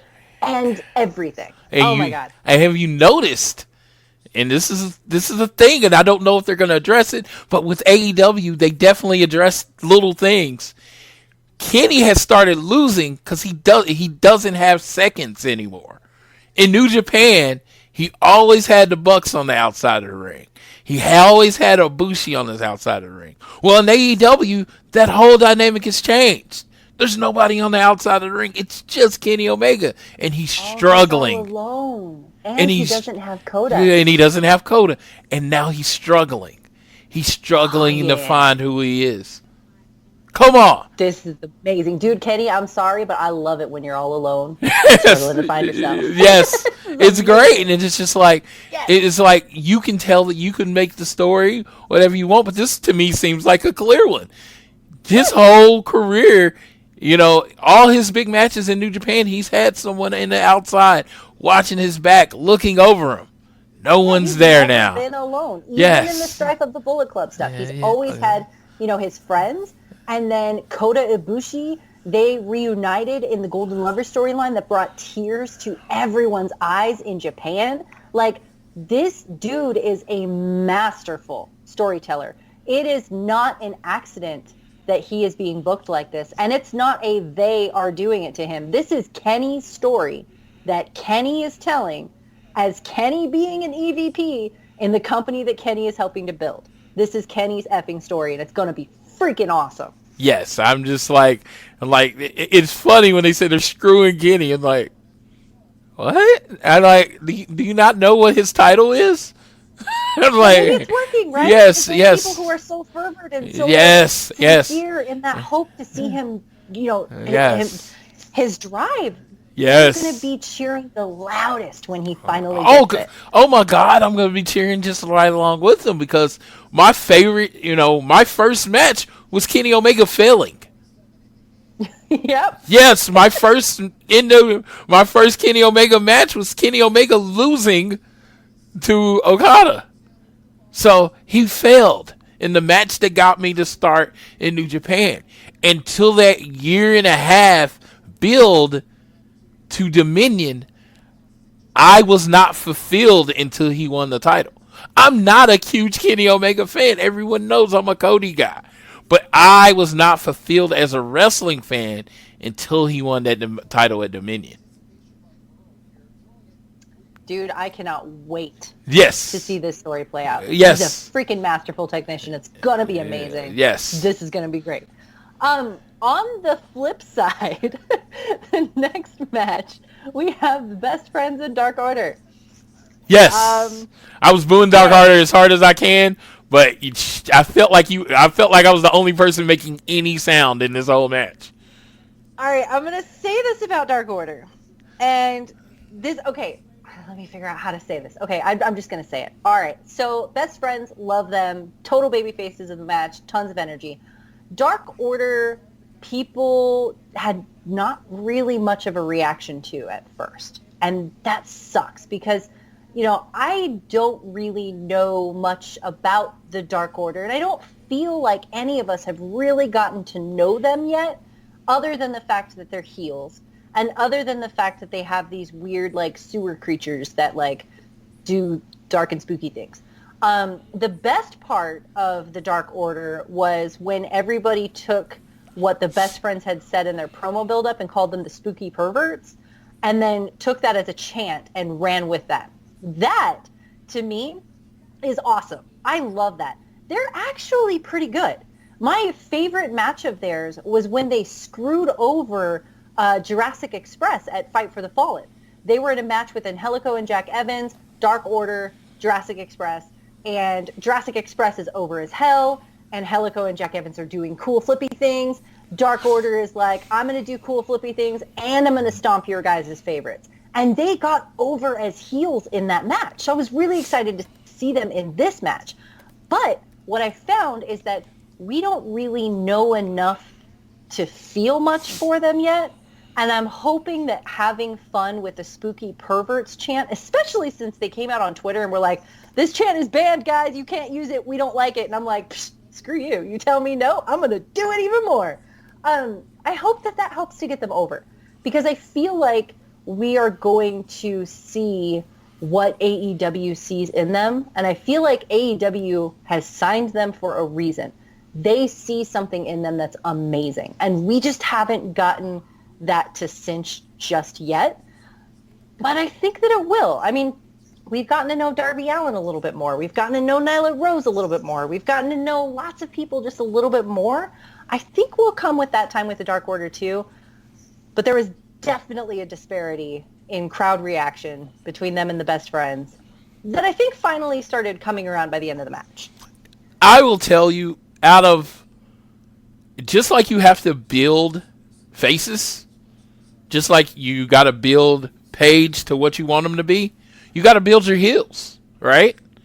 The Dark Order are a work in progress. They're one of the few groups or acts in this company that a lot of people weren't familiar with before they started. Then they are the sci-fi characters. They work with the lights and all that kind of stuff, which is kind of old wrestling. You know what I mean? So they are really different than what everybody else is being presented. So I am, I'm good at that positive spin. I'm okay with the non-reactions for their first few shows because people are getting familiar with it.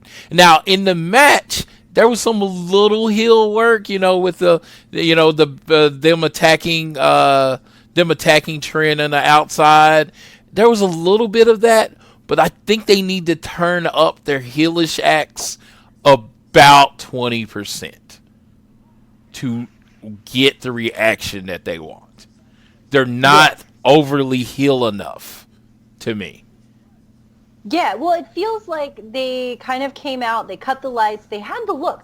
The look is intriguing. Yes. Right? You've got all these people who are slinking in synchronicity, and they're really good at quickly forming these elaborate kind of sculptures with a huge group of people. So that's really intriguing and interesting. But it feels like we were just kind of presented with, here's a team, they're spooky, they're heels. Yes. And that was kind of it. And I feel like I need to know more about them other than, we will destroy you, like we're Teenage Mutant Ninja Turtle villains. Yes, because a lot of people have so many rich characters. Yeah, a lot of not rich yet. Yeah, a lot of people consider them one of the best tag teams in the world, and I just a lot of other people got the road to being the elite backstory. They got the video package or whatever. Because of what their character are, they're not going to get that. They really are playing. They're the character all the time. They're not playing, well, I'm a character, but I'm also a person. So I think they are starting with a deficit that other people don't have to do. And because the Bucks believe in them, they're going to give them the room to grow. Now, I can say right now, they might not be over now. They're not over now. But in 6 months, they might be one of the hottest heel tag teams in the company because you're just going to have to let them get the room to grow. They're going to do some messed up stuff to people, and you're just going to have to let that happen. Like I said, in this match, they could have been a little more heel. Yeah, they were great at Fight for the Fallen. I was expecting to see some of that energy here. I just didn't see it. Yeah. But, yeah, they're both very talented, and they know what the hell they're doing. And the Bucks are booking the tag team division, so I have great faith. Have faith in what the Bucks. Yeah. But the tournament hasn't played out. They got the first round bye, so that means you're probably not going to see them wrestle for maybe the first week or two of TV until their match. So it's just like, chill. I will say that with that in mind, I am excited to see them again. Yeah. I'm not completely indifferent to the Dark Order at all. I have hope for them, and I absolutely have faith in the Bucks and in AEW because they're putting people and they're putting stock in people that they believe in, and clearly they believe in these guys, and I think we're getting there. I'm getting there. I love the Spooky Perverts chant. That's like my favorite thing right now, and I'm happy to ride that till it dies. That's my favorite. But I also really loved them at Fight for the Fallen when they had high energy, surprising moves. I looked at them and I was like, damn, they're really good. Like, they're really good.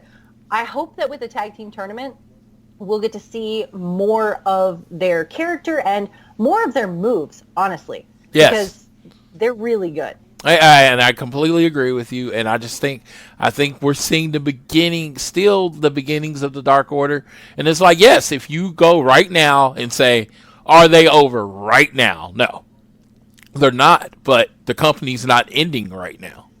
We get to watch them grow up. We get to watch them grow up because you have to think this is their first time in a major company. They're not Impact guys. They're not WWE guys.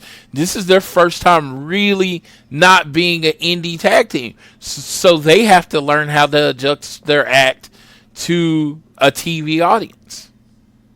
Absolutely. Well, we'll get that Dustin Rhodes promo magic on him. Yes. He's coaching everybody in the background. Yes. I will say my favorite part of this match, though, obviously, I mean, not like the match itself was great, but my favorite part was at the end when the lights go out and we're like, what the hell? Who else is coming out? And then the lights come back on and it's freaking Orange Cassidy in the ring. And then we're like, oh my God, Orange Cassidy is teaming up with the Best Friends. How cool is that? That is the perfect teaming that I've seen so far just happen with AEW. They're so perfect together. So he comes out and he does his hands in the pockets, flying through the ropes, tiny little lazy thumbs up to the crowd. Sunglasses never came off. No, how does he do that? How? I don't know. Does he glue them? Does he tape them? Yes, I don't know. It is crazy because he did the nip up. And I was like, dude, I can't get up from a chair without my glasses coming off. So how does he nip up and his glasses stay on? I don't know. So no, he is amazing, and I was shocked by how many people knew who he was. Dude, Freshly Squeezed took over the whole arena. That was awesome. Yes.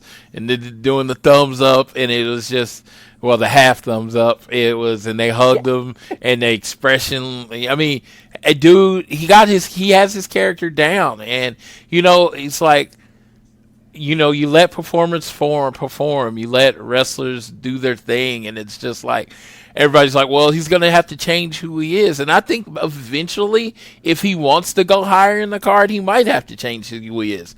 But if he's fine where he is, Orange Cassidy doesn't have to change because the way he was presented right then, it's great. You can continue to present him that way.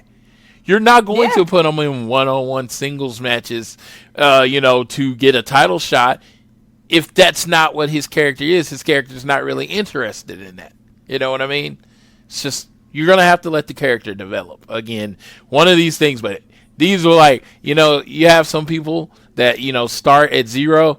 He's starting at 6 because he's already over. Yes, 100%. And it's so fun to see him.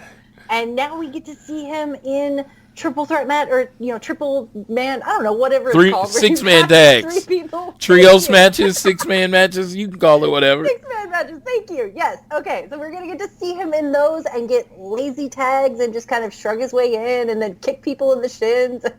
I'm so excited for it. It's gonna be a lot of fun. Let's look at the next match. This one had a surprising outcome too, and that was kind of an interesting development of All Out, was that we got some surprises. We had the Omega surprise and Pac. We had Nyla as a surprise. This match to me was no different. We had Hikaru Shida with Riho. Now, Shida comes out and she looks like a solidified, badass women's contender who could take on Nyla Rose. Her whole mannerism, her whole moveset, everything screams, I'm going to do this. I'm going to be the person who takes on Nyla. We're going to have a badass match. And then Riho ends up winning this match. Now, this is crazy because Riho is like the tiniest person I've ever seen in wrestling. She's so tiny. So you're like, how the hell is she going to take on Nyla Rose? This isn't even fair. No, dude. This girl, Riho, she took on Minoru Suzuki when she was 12 years old. She is no stranger to badass beasts and taking them on. She is going to actually be an awesome contender for Nyla Rose in the strangest matchup of giant towering beast and tiny sprightly matchstick that I've ever seen. Didn't she already pin Nyla Rose in a triple threat match? Has she? Maybe. Yeah, I thought that was that at Fyter Fest, I believe. I think so. She's really fast. Really Yes. fast, and with surprise roll-ups and surprise pins too. Yes. Like I said, I'm like I think I'm speaking directly, but I think I'm speaking correctly. Yeah. Rio rolled up Nyla Rose in a match with Yuka Sakazaki as the third person. So that happened at Fyter Fest. So she already has a win over Nyla Rose. She always setting the tone for the possibility that it could happen again. Yes. Rio, this match, I kind of checked out on. I don't know if I don't get Joshi wrestling, but it was kind of boring to me. And again, I don't say a lot of negative things. But this very much, I'm putting this on me. I want this on me. I just might not know what I'm supposed to be watching. But they're both very talented. They both have presence. And Hikaru Shida was kind of playing the heel, but it was just kind of just there to me. I don't know how you felt. Yes. I could see that. I could definitely feel that. I was into it because I wanted to know who was going to win, and I was so behind Hikaru Shida that I was like, all right, let's do this. But at the same time, I got the feeling, and I was thinking about this during the match, actually, and we've talked about this with a few other people on the card, that this is an opportunity for AEW to build up these stories. I don't think we know these girls enough to really rally behind them. Yeah. We know that they're talented. We know that they're badass people in the Joshi scene. And everyone wanted to react, and, there was a lot of clapping in the match. I think we kind of reverted to that, like, Japanese respectful audience in the best way that we knew how. But I think that the more that they start doing Road to promos, and the more that they start telling us their stories from them, that we're going to be able to connect with them. I think that we haven't been able to really connect with them, and we're just watching a match. And I think that the best wrestling and the best engagement comes from when you're able to connect with the people that you're watching in the ring. And I think that we'll get that with them, but we just haven't yet. So I'm hoping that as they come on TV and we have the weekly shows and we have the build-up for the Women's Championship, that we'll get to connect with them and hear more of their stories. Yes, I completely, I'm there with you, but it's just like, again, I'm going to always be honest and transparent. If you didn't get it. It just, even when they react, I stood up. I might have sat down or stood up and kind of clapped and like, woo! But it was very generic, respectful. This could have been an indie show with two guys I've never seen, and I pretty much would have reacted the same way, kind of thing.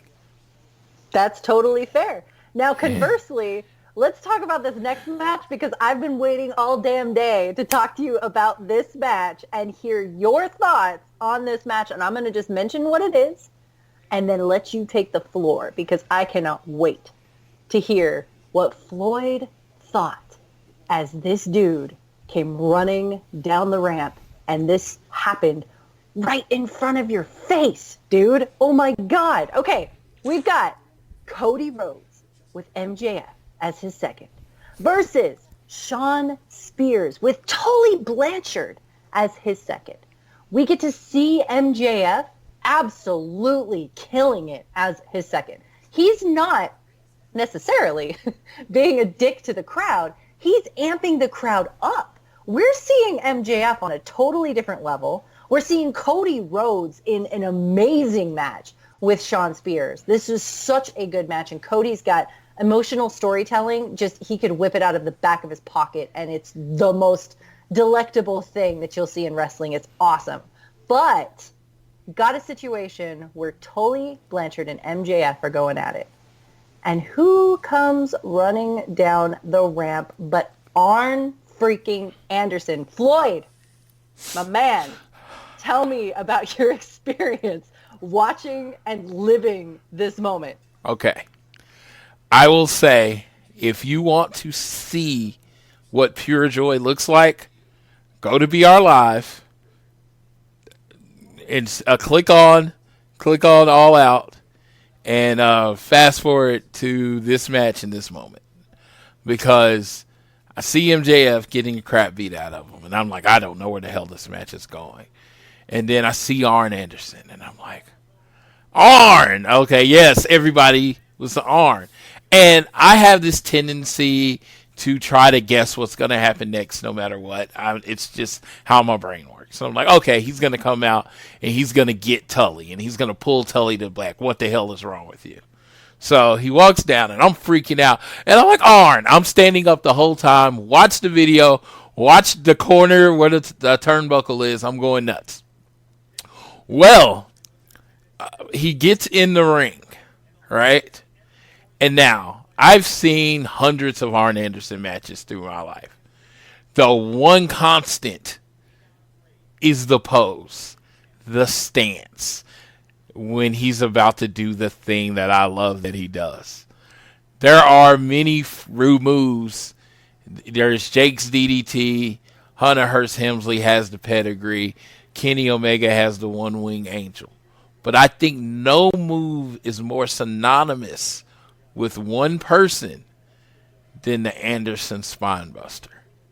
So Arn Anderson gets in position. He's crouched down. He's ready to go. And I go fucking nuts. Because I know what's coming. So I'm like, and it's kind of a shocked, he's really about to do this. Then he hits the Spinebuster. And I'm yelling. I'm beating on my chest. I probably almost hit Tiffany in the head like 3 times. I was crazy. I want to let you know this, and I'm not being hyperbolic in any way. This was my greatest wrestling experience ever, and it happened 5, maybe 10 feet in front of me. I have been an Arn Anderson fan since I was birthed, it feels like. 4 or 5 years old, wanting to be this man with these big-ass sunglasses, and the dude's looked 40 since he was 23. And that's all I wanted to be in life. And, again, his career was over before I really ever saw him wrestle, like in live. Before I could ever afford to go to shows, his career was over. And then there was the WrestleMania where he did it to The Undertaker. And I swore, I thought that was the last time I'd ever see Arn Anderson do a Spinebuster. I know he doesn't have that many more in him. He doesn't wrestle. So he gets in the ring. He hits the Spinebuster. I don't know if it'll be the last Spinebuster he sees, but it'll be the one that sticks with me until the day I die. It was the best moment ever. And it was during the match of my current favorite wrestler, Cody Rhodes, which adds even more to it. And and it's like I can like hyperventilating. I'm excited. And yeah, I mean, on a scale of 1 to 10, a Meltzer scale, this was a 15 for me. Dude, I was watching it happen, and like, first thought is, holy shit, oh my god, that's Arn Anderson. Second thought is, Floyd must be in absolute heaven right now. That dude must be freaking the hell out, and this must be like the best thing ever. That was all I could think of, was how much people, because, I know of them, but like, I know of them, right? And I know how much you love Arn Anderson. So like, this was one of those moments where I was like watching it and thrilled, and it's amazing, but it's even more elevated by the fact that I know how much you and other people are enjoying this moment so much because of how huge this is. It was so cool. Yes, I do not say that lightly. It was the best moment of my wrestling life.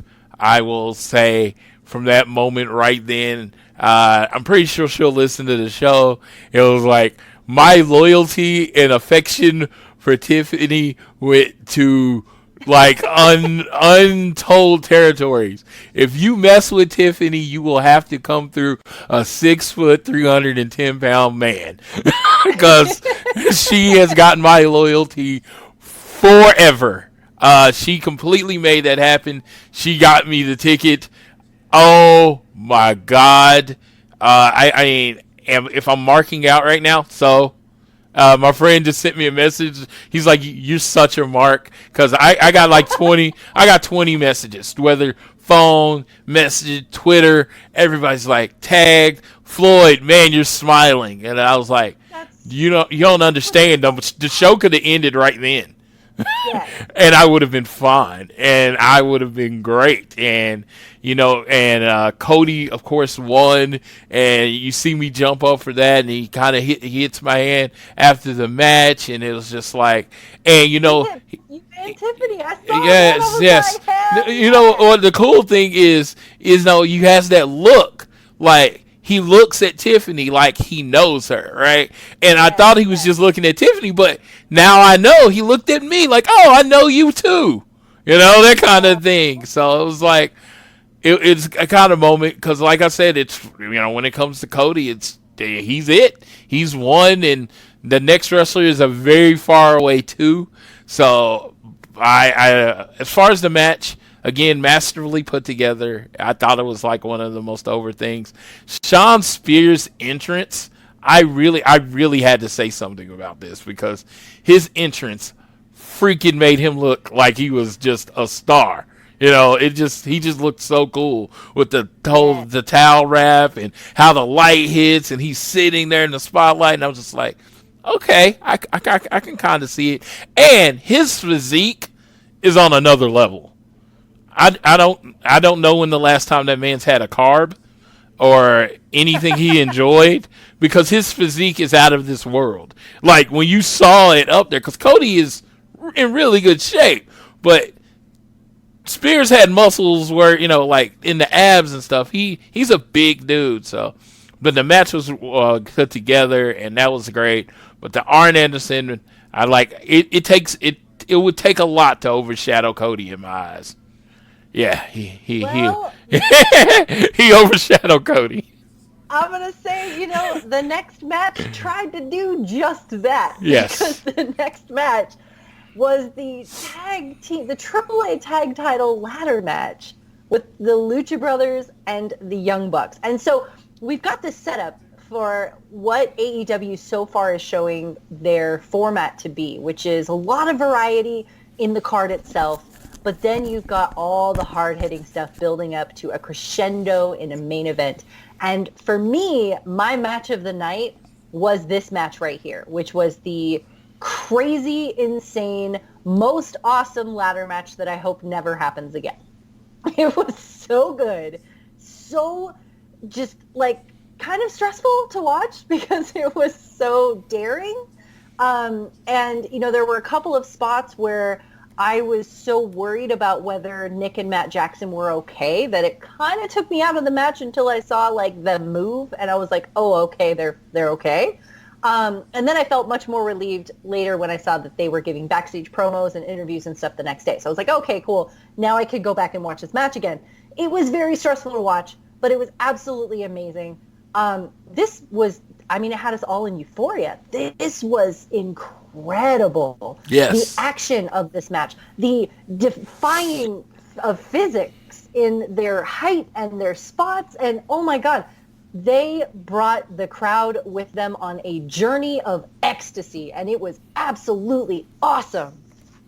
Yes, this match was like Cirque du Soleil meets a monster truck rally, or what's the thing where the car? Yeah, no. What's the thing? Derby. Yes, Destruction Derby. That's what I was thinking. I thought I had the wrong thought, but yeah, it was like Cirque du Soleil meets the Destruction Derby. It was like, oh, they did this magical thing, but it's through a ladder, or they did this magical thing and it's through a table. Oh, his leg just hit on the. Oh my God, is he okay? And again, you take how your thought of it is, right? And then put yourself 5 feet away from it. Oh my God. Oh my God. So at one point we literally have to move as they set up the last ladder spot where they basically pile drive him through the ladder. Yeah. Like, we literally had to move and crunch up together. And he's like, Rick Knox is amazing. He's like, oh, you go. He's like, I'm serious. They know what they're doing, but I don't know what they're doing. So back up. And then Atlas pulls us back a little bit. And I'm like, cool. We're trying to get back, but it's like, we're human beings. There's only so much squeezing. So we've seen that happen in front of us. And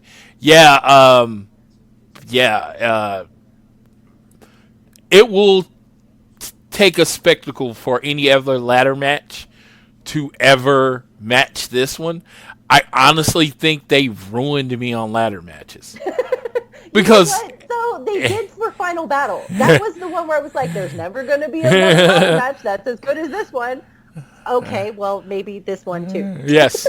Well, I'm a big Ray Phoenix fan, and I even said that he's one of my favorite wrestlers because every time he's in a ring, he does something I've never seen anyone do before. This one jumps through a ladder into a Canadian destroyer. That was the most insane thing I've ever seen ever. Honestly. Because it's one of those things. I saw it, and I then looked at Tiffany and asked her, did I just see it? The disbelief is real, my friend. Yes.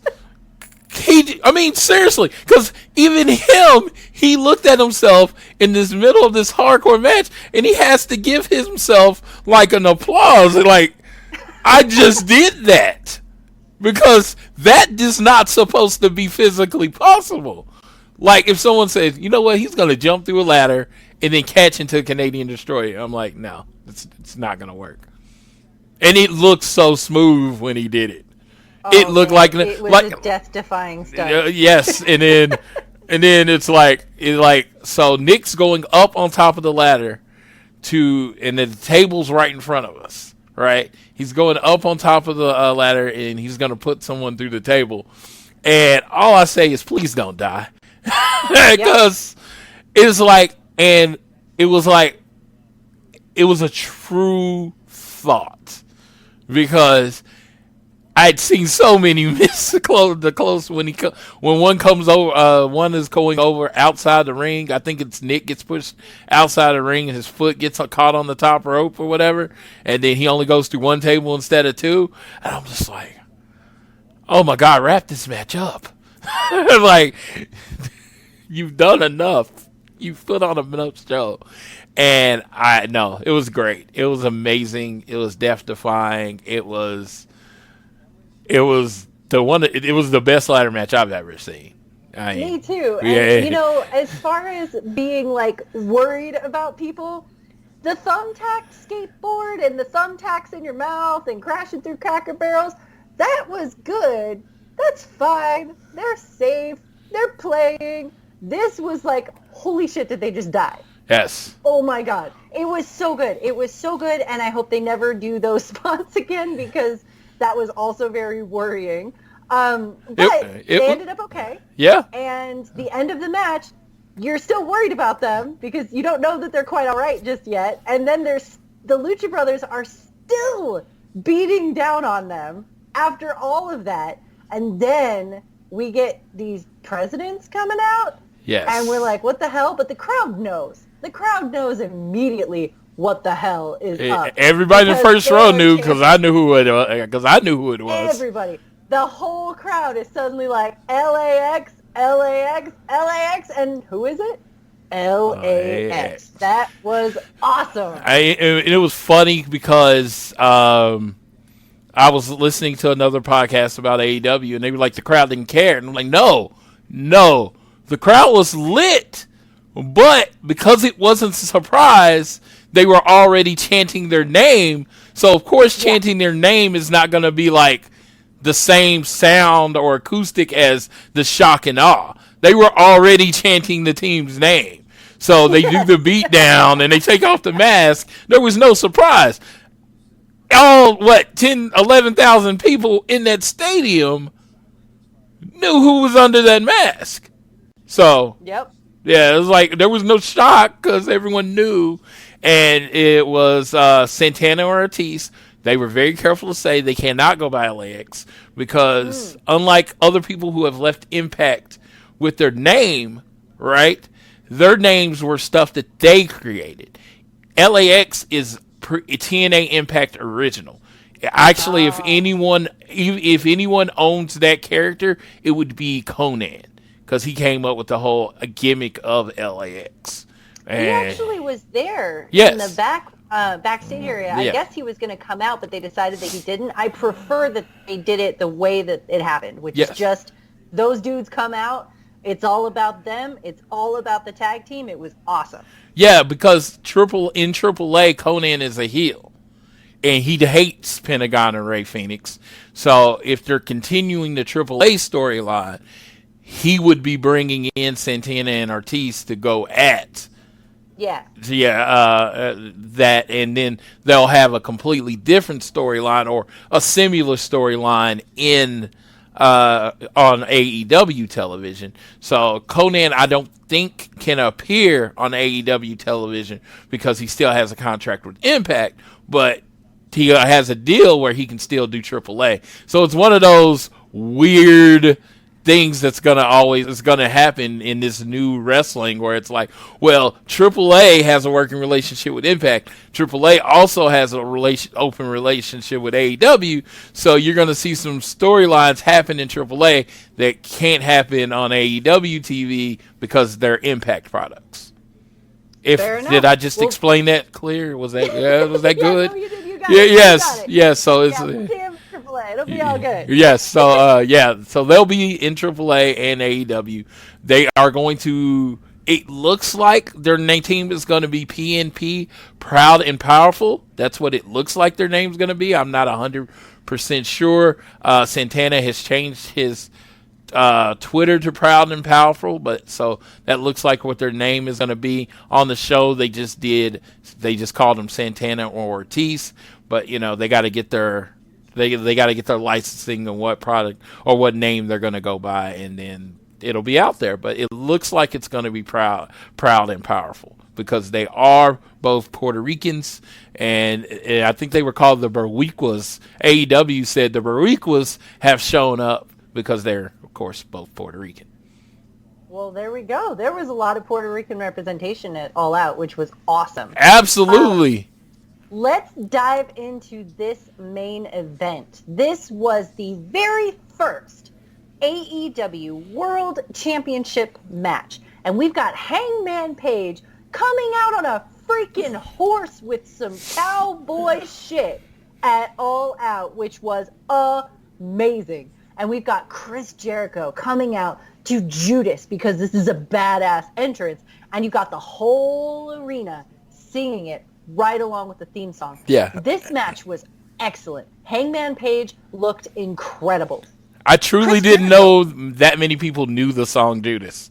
Like, Dude. Tiffany singing it word for word, and I'm like, I'm looking at her, my eyes are wide open. I have no idea any words of this song. I just know Judas. Yeah, God, I know that. so Yeah, good. yeah. I've never even listened to the song all the way through, other than being such in a good the in there. So it was crazy, and I'm like, they have not done a great job of turning him into a heel. Well, it's a banger song. So like they have a few banger songs in Yes. AEW. You've got the Young Bucks song, you've got Judas, obviously Cody's song. But you know, they don't have a lot of huge bangers, and this one was one where it felt like a rock concert, which felt perfectly befitting to the first AEW World Championship match. Plus, it's fucking Chris Jericho. Yes. Excuse my swearing. Like, dude, this is amazing. This match felt like big match for both Page and Jericho. This was awesome. You had Y2J chants running through. You had cowboy shit chants running through. Hangman Page, let's go Jericho, let's go Page. Like, everybody was locked in on this match. I think by the end of the night we were all a bit tired because it was kind of long, but we still had big match energy for this. This was amazing. And watching it back on the broadcast, you could tell everybody was absolutely in on this. And, you know, I would have loved to see Hangman Page win, but I'm going to be real honest right now. If Hangman Page wins this championship on the first try, to me it feels like they're putting everything behind Hangman Page and building it up superficially. That's not to say Hangman Page isn't good enough to go chase after the title, because he is. But Hangman Page needs a story to fight. He is a babyface who will do whatever it takes to better himself, to learn some lessons, to do the work to get to that place. Chris Jericho is the greatest of all time. He is one of the greatest of all times. He's a GOAT, dude.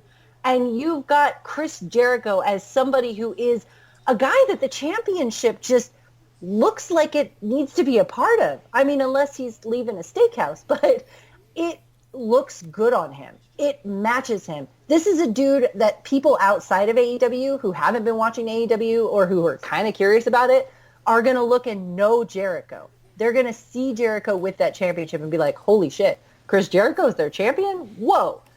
And Chris Jericho is so good and so dominant and so brutal that he's going to be somebody that people have to fight against to get that title, to make it even more worthy that they got that shot. Yeah, I have been very open about the fact that my friends, when asking me about AEW, the first name they bring up is Chris Jericho. Occasionally I get a Cody Rhodes, but it's the company that Chris Jericho is going to be a part of. My friends with a gun to their head couldn't tell you who Hangman Page was. They couldn't pull him out, pick him out of a lineup. I'm not saying that to disparage Hangman Page. It's just when you are building a company, you are building a business, you try to build your brand and you try to get your name out there. Well, who does that better than Chris Jericho? No one.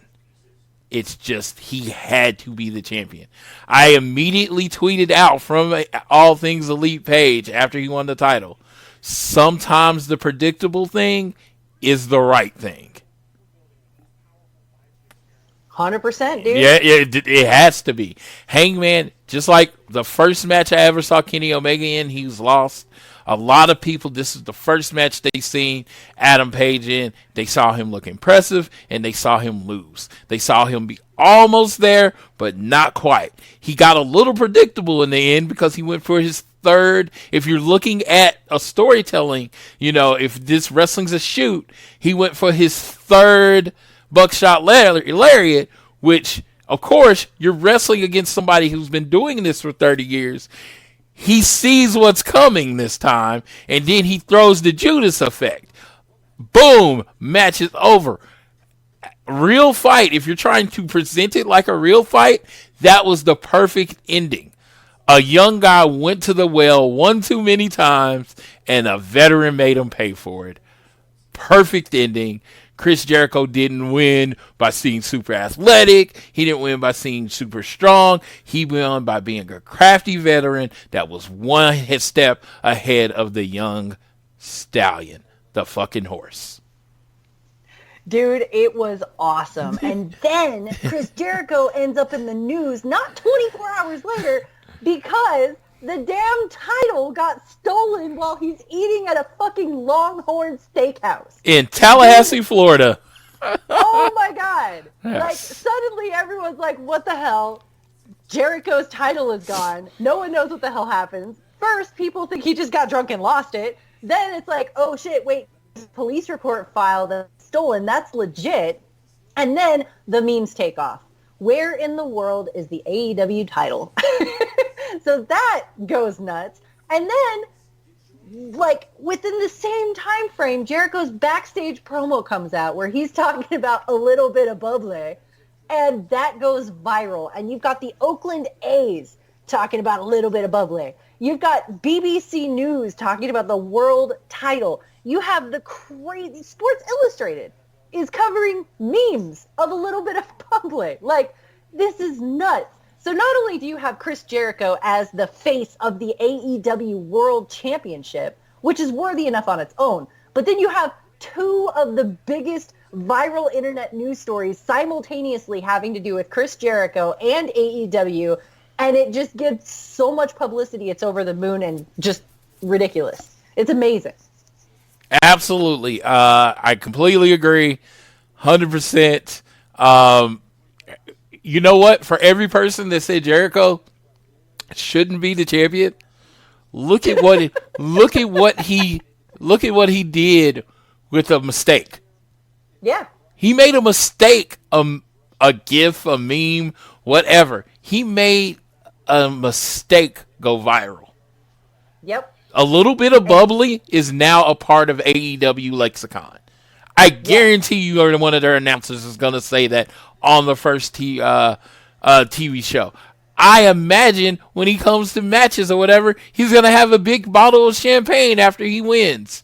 After he wins and he goes to the back, he's going to have a little bit of bubbly. And they've already got a shirt for it, and it became the highest selling shirt in 24 hours ever for Pro Wrestling Tees. Yes. And that's including Bullet Club merch. That's including Elite Bullet Club merch. That's insane, dude. Yeah, I remember, I forgot what one of the Cody shirts, it flew off the shelf. The Luchasaurus shirt was the highest selling shirt this weekend. But they sold the most shirts over a 24-hour period since Pro Wrestling Tees became a thing. And that's just for a little bit of bubbly. A little bit of bubbly. And I'm like, yes. And it was like, now, you know what's funny? So this shirt gets announced, and I'm about to order it, right? And I was like, oh, okay. I'll wait until I get paid. And then it was like, oh, Jericho versus Cody. Yep, not ordering it. I'm not doing it. I am not going to betray my Cody. All right, you know what, man? We're going to have a really fun, tiny little feud because I'm totally going to be bringing a little bit of bubbly because I'm totally going to be rooting for Jericho in this match. Yes. And if Cody wins, I am happy because both of these dudes are going to be awesome. Both of these dudes are going to be contenders. But I know on the All Things Elite podcast, co-hosted by Floyd and All Elite Tiffany, that I am going to be in the minority on this one, but I am proud to be the voice of a little bit of bubbly on All Things Elite. So she actually has, there's this company called Knocking Point Wine, and it's run by Stephen Amell, and they did a couple wines. They did a Nightmare wine and a Dream wine. Well, Tiffany has a Dream sparkling wine, and I believe she is bringing it to the event. And in the event the American Nightmare wins, we will be having a little bit of bubbly. Yes, that is fantastic. I hope she shows Cody because that will make him laugh so hard. Yes. That's fantastic. Yes. I was like, the only way you can get the Dream one is to actually join Knocking Point Wine Club, and I actually joined last night so I can get that wine. Oh, my so God, so I can bring it with me, just in case. Like I everything in me says, they're not gonna switch the title that quick. But if they did switch the title and I'm there and I don't have my bubbly with me, I would feel bad. Because that's going to be this go. It's you don't understand. Jericho, perfect champion. He's so good.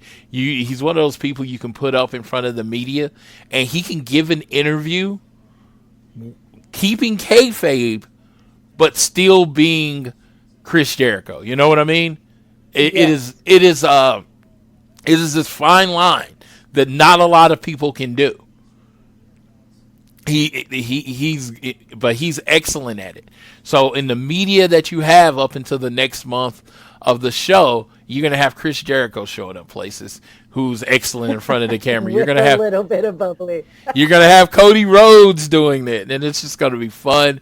Like this storyline has been built since the moment Chris Jericho demanded a thank you, and Cody Rhodes on Road 2 kicked him the hell out of his office. I think that was like the third episode of Road 2 ever. So if anyone is saying there's no story for this match, I know you shouldn't be expected to go to YouTube and blah blah blah. But just because you don't know the story doesn't mean there's not a story. And they'll be building it up. Absolutely. The next few weeks, for sure. All right, so to wrap up our show, we've got Full Gear pay-per-view that is already announced. They announced it at All Out. As soon as they announced the Full Gear pay-per-view, Andy Nimity and I looked at each other and we were like, dude, Full Gear Challenge. Hashtag Full Gear Challenge. It's back online. So if you're on Twitter and you want to better yourself with health, fitness, mindfulness, whatever, goals are yours to have. You can join in on Twitter. We're going to be doing that until Full Gear pay-per-view. Now, I wanted to add, when you do the hashtag Feel Good Challenge, if you got a result that you like and you want it to be shared on the show, go ahead and tag at AT Elite Pod. What we're going to start doing every week until Full Gear, it was going to have just a little 5-minute segment on each of the shows up until then, and we're going to talk about the successes that everyone has had on the Full Gear Challenge, because Andy Nimity kind of started this thing, so we definitely want to support it as we go to Full Gear. Hell yeah, dude. And what is better than having this awesome elevating community, supporting and elevating each other, because, this community is pretty damn cool sometimes when they want to do something good, and this is something good. So join in, and we'll totally feature it and talk about successes. Yes. For the Full Gear pay-per-view, we've got Kenny Omega versus Jon Moxley already announced. Cody Rhodes versus Chris Jericho for a championship match is already announced. We've got Pac versus Paige, maybe. They've been kind of teasing up something with that. We've got, I guess I can't say LAX, so whatever new name that they have, maybe versus the Young Bucks we might see. But we're going to see a lot of great shows. We've already got a Starrcast thing going on in Baltimore. Floyd and I already have our tickets to both Starrcast and Full Gear, and I believe Tiffany does too. So we are all crashing in with Andy Nimity as well to Baltimore for Full Gear. I don't know if you saw my post. So I bought the platinum ticket package, right? Because I wanted to guarantee I got seats. Well, you know me. I'm a little weird. So I got up this morning about 10:45, and I was like, well, let's just see what I can get. Third row seats. Oh, my God. I am third row for Full Gear. We get to keep our chair. And you know what's funny? Because I got the tickets with Tiffany. So when I went on to get it, I was like, I'm going to try to get 2.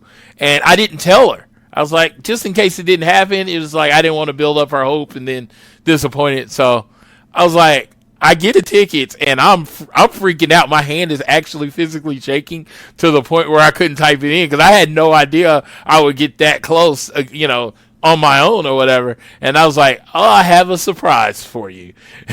And you got to pay back. That's awesome. Yes, it was like, I got to give back to the friend that gave me something very, very special. So she'll get to see Cody in the championship match right up close. And in third row. Yeah. Yep. All right, man. Well, we are going to have an awesome show next week detailing. Are you going to be talking about All Out with Tiffany next week? We're going to talk about All Out.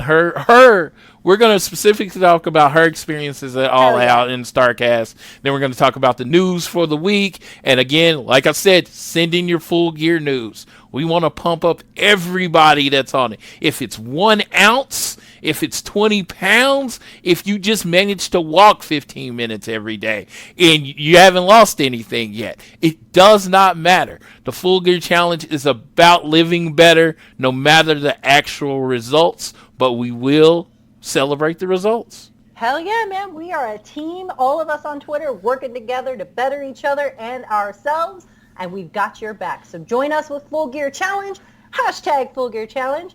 And yeah, we'll have more coming up as we work our way up to the Full Gear pay-per-view. Yes. Well, I think that's it for the show, right? Is that all we're covering? I think so. All right. So, for Amy, this is Floyd reminding you to stay in that Full Gear mindset. And whether it's home, work, or school, always do your best to be elite.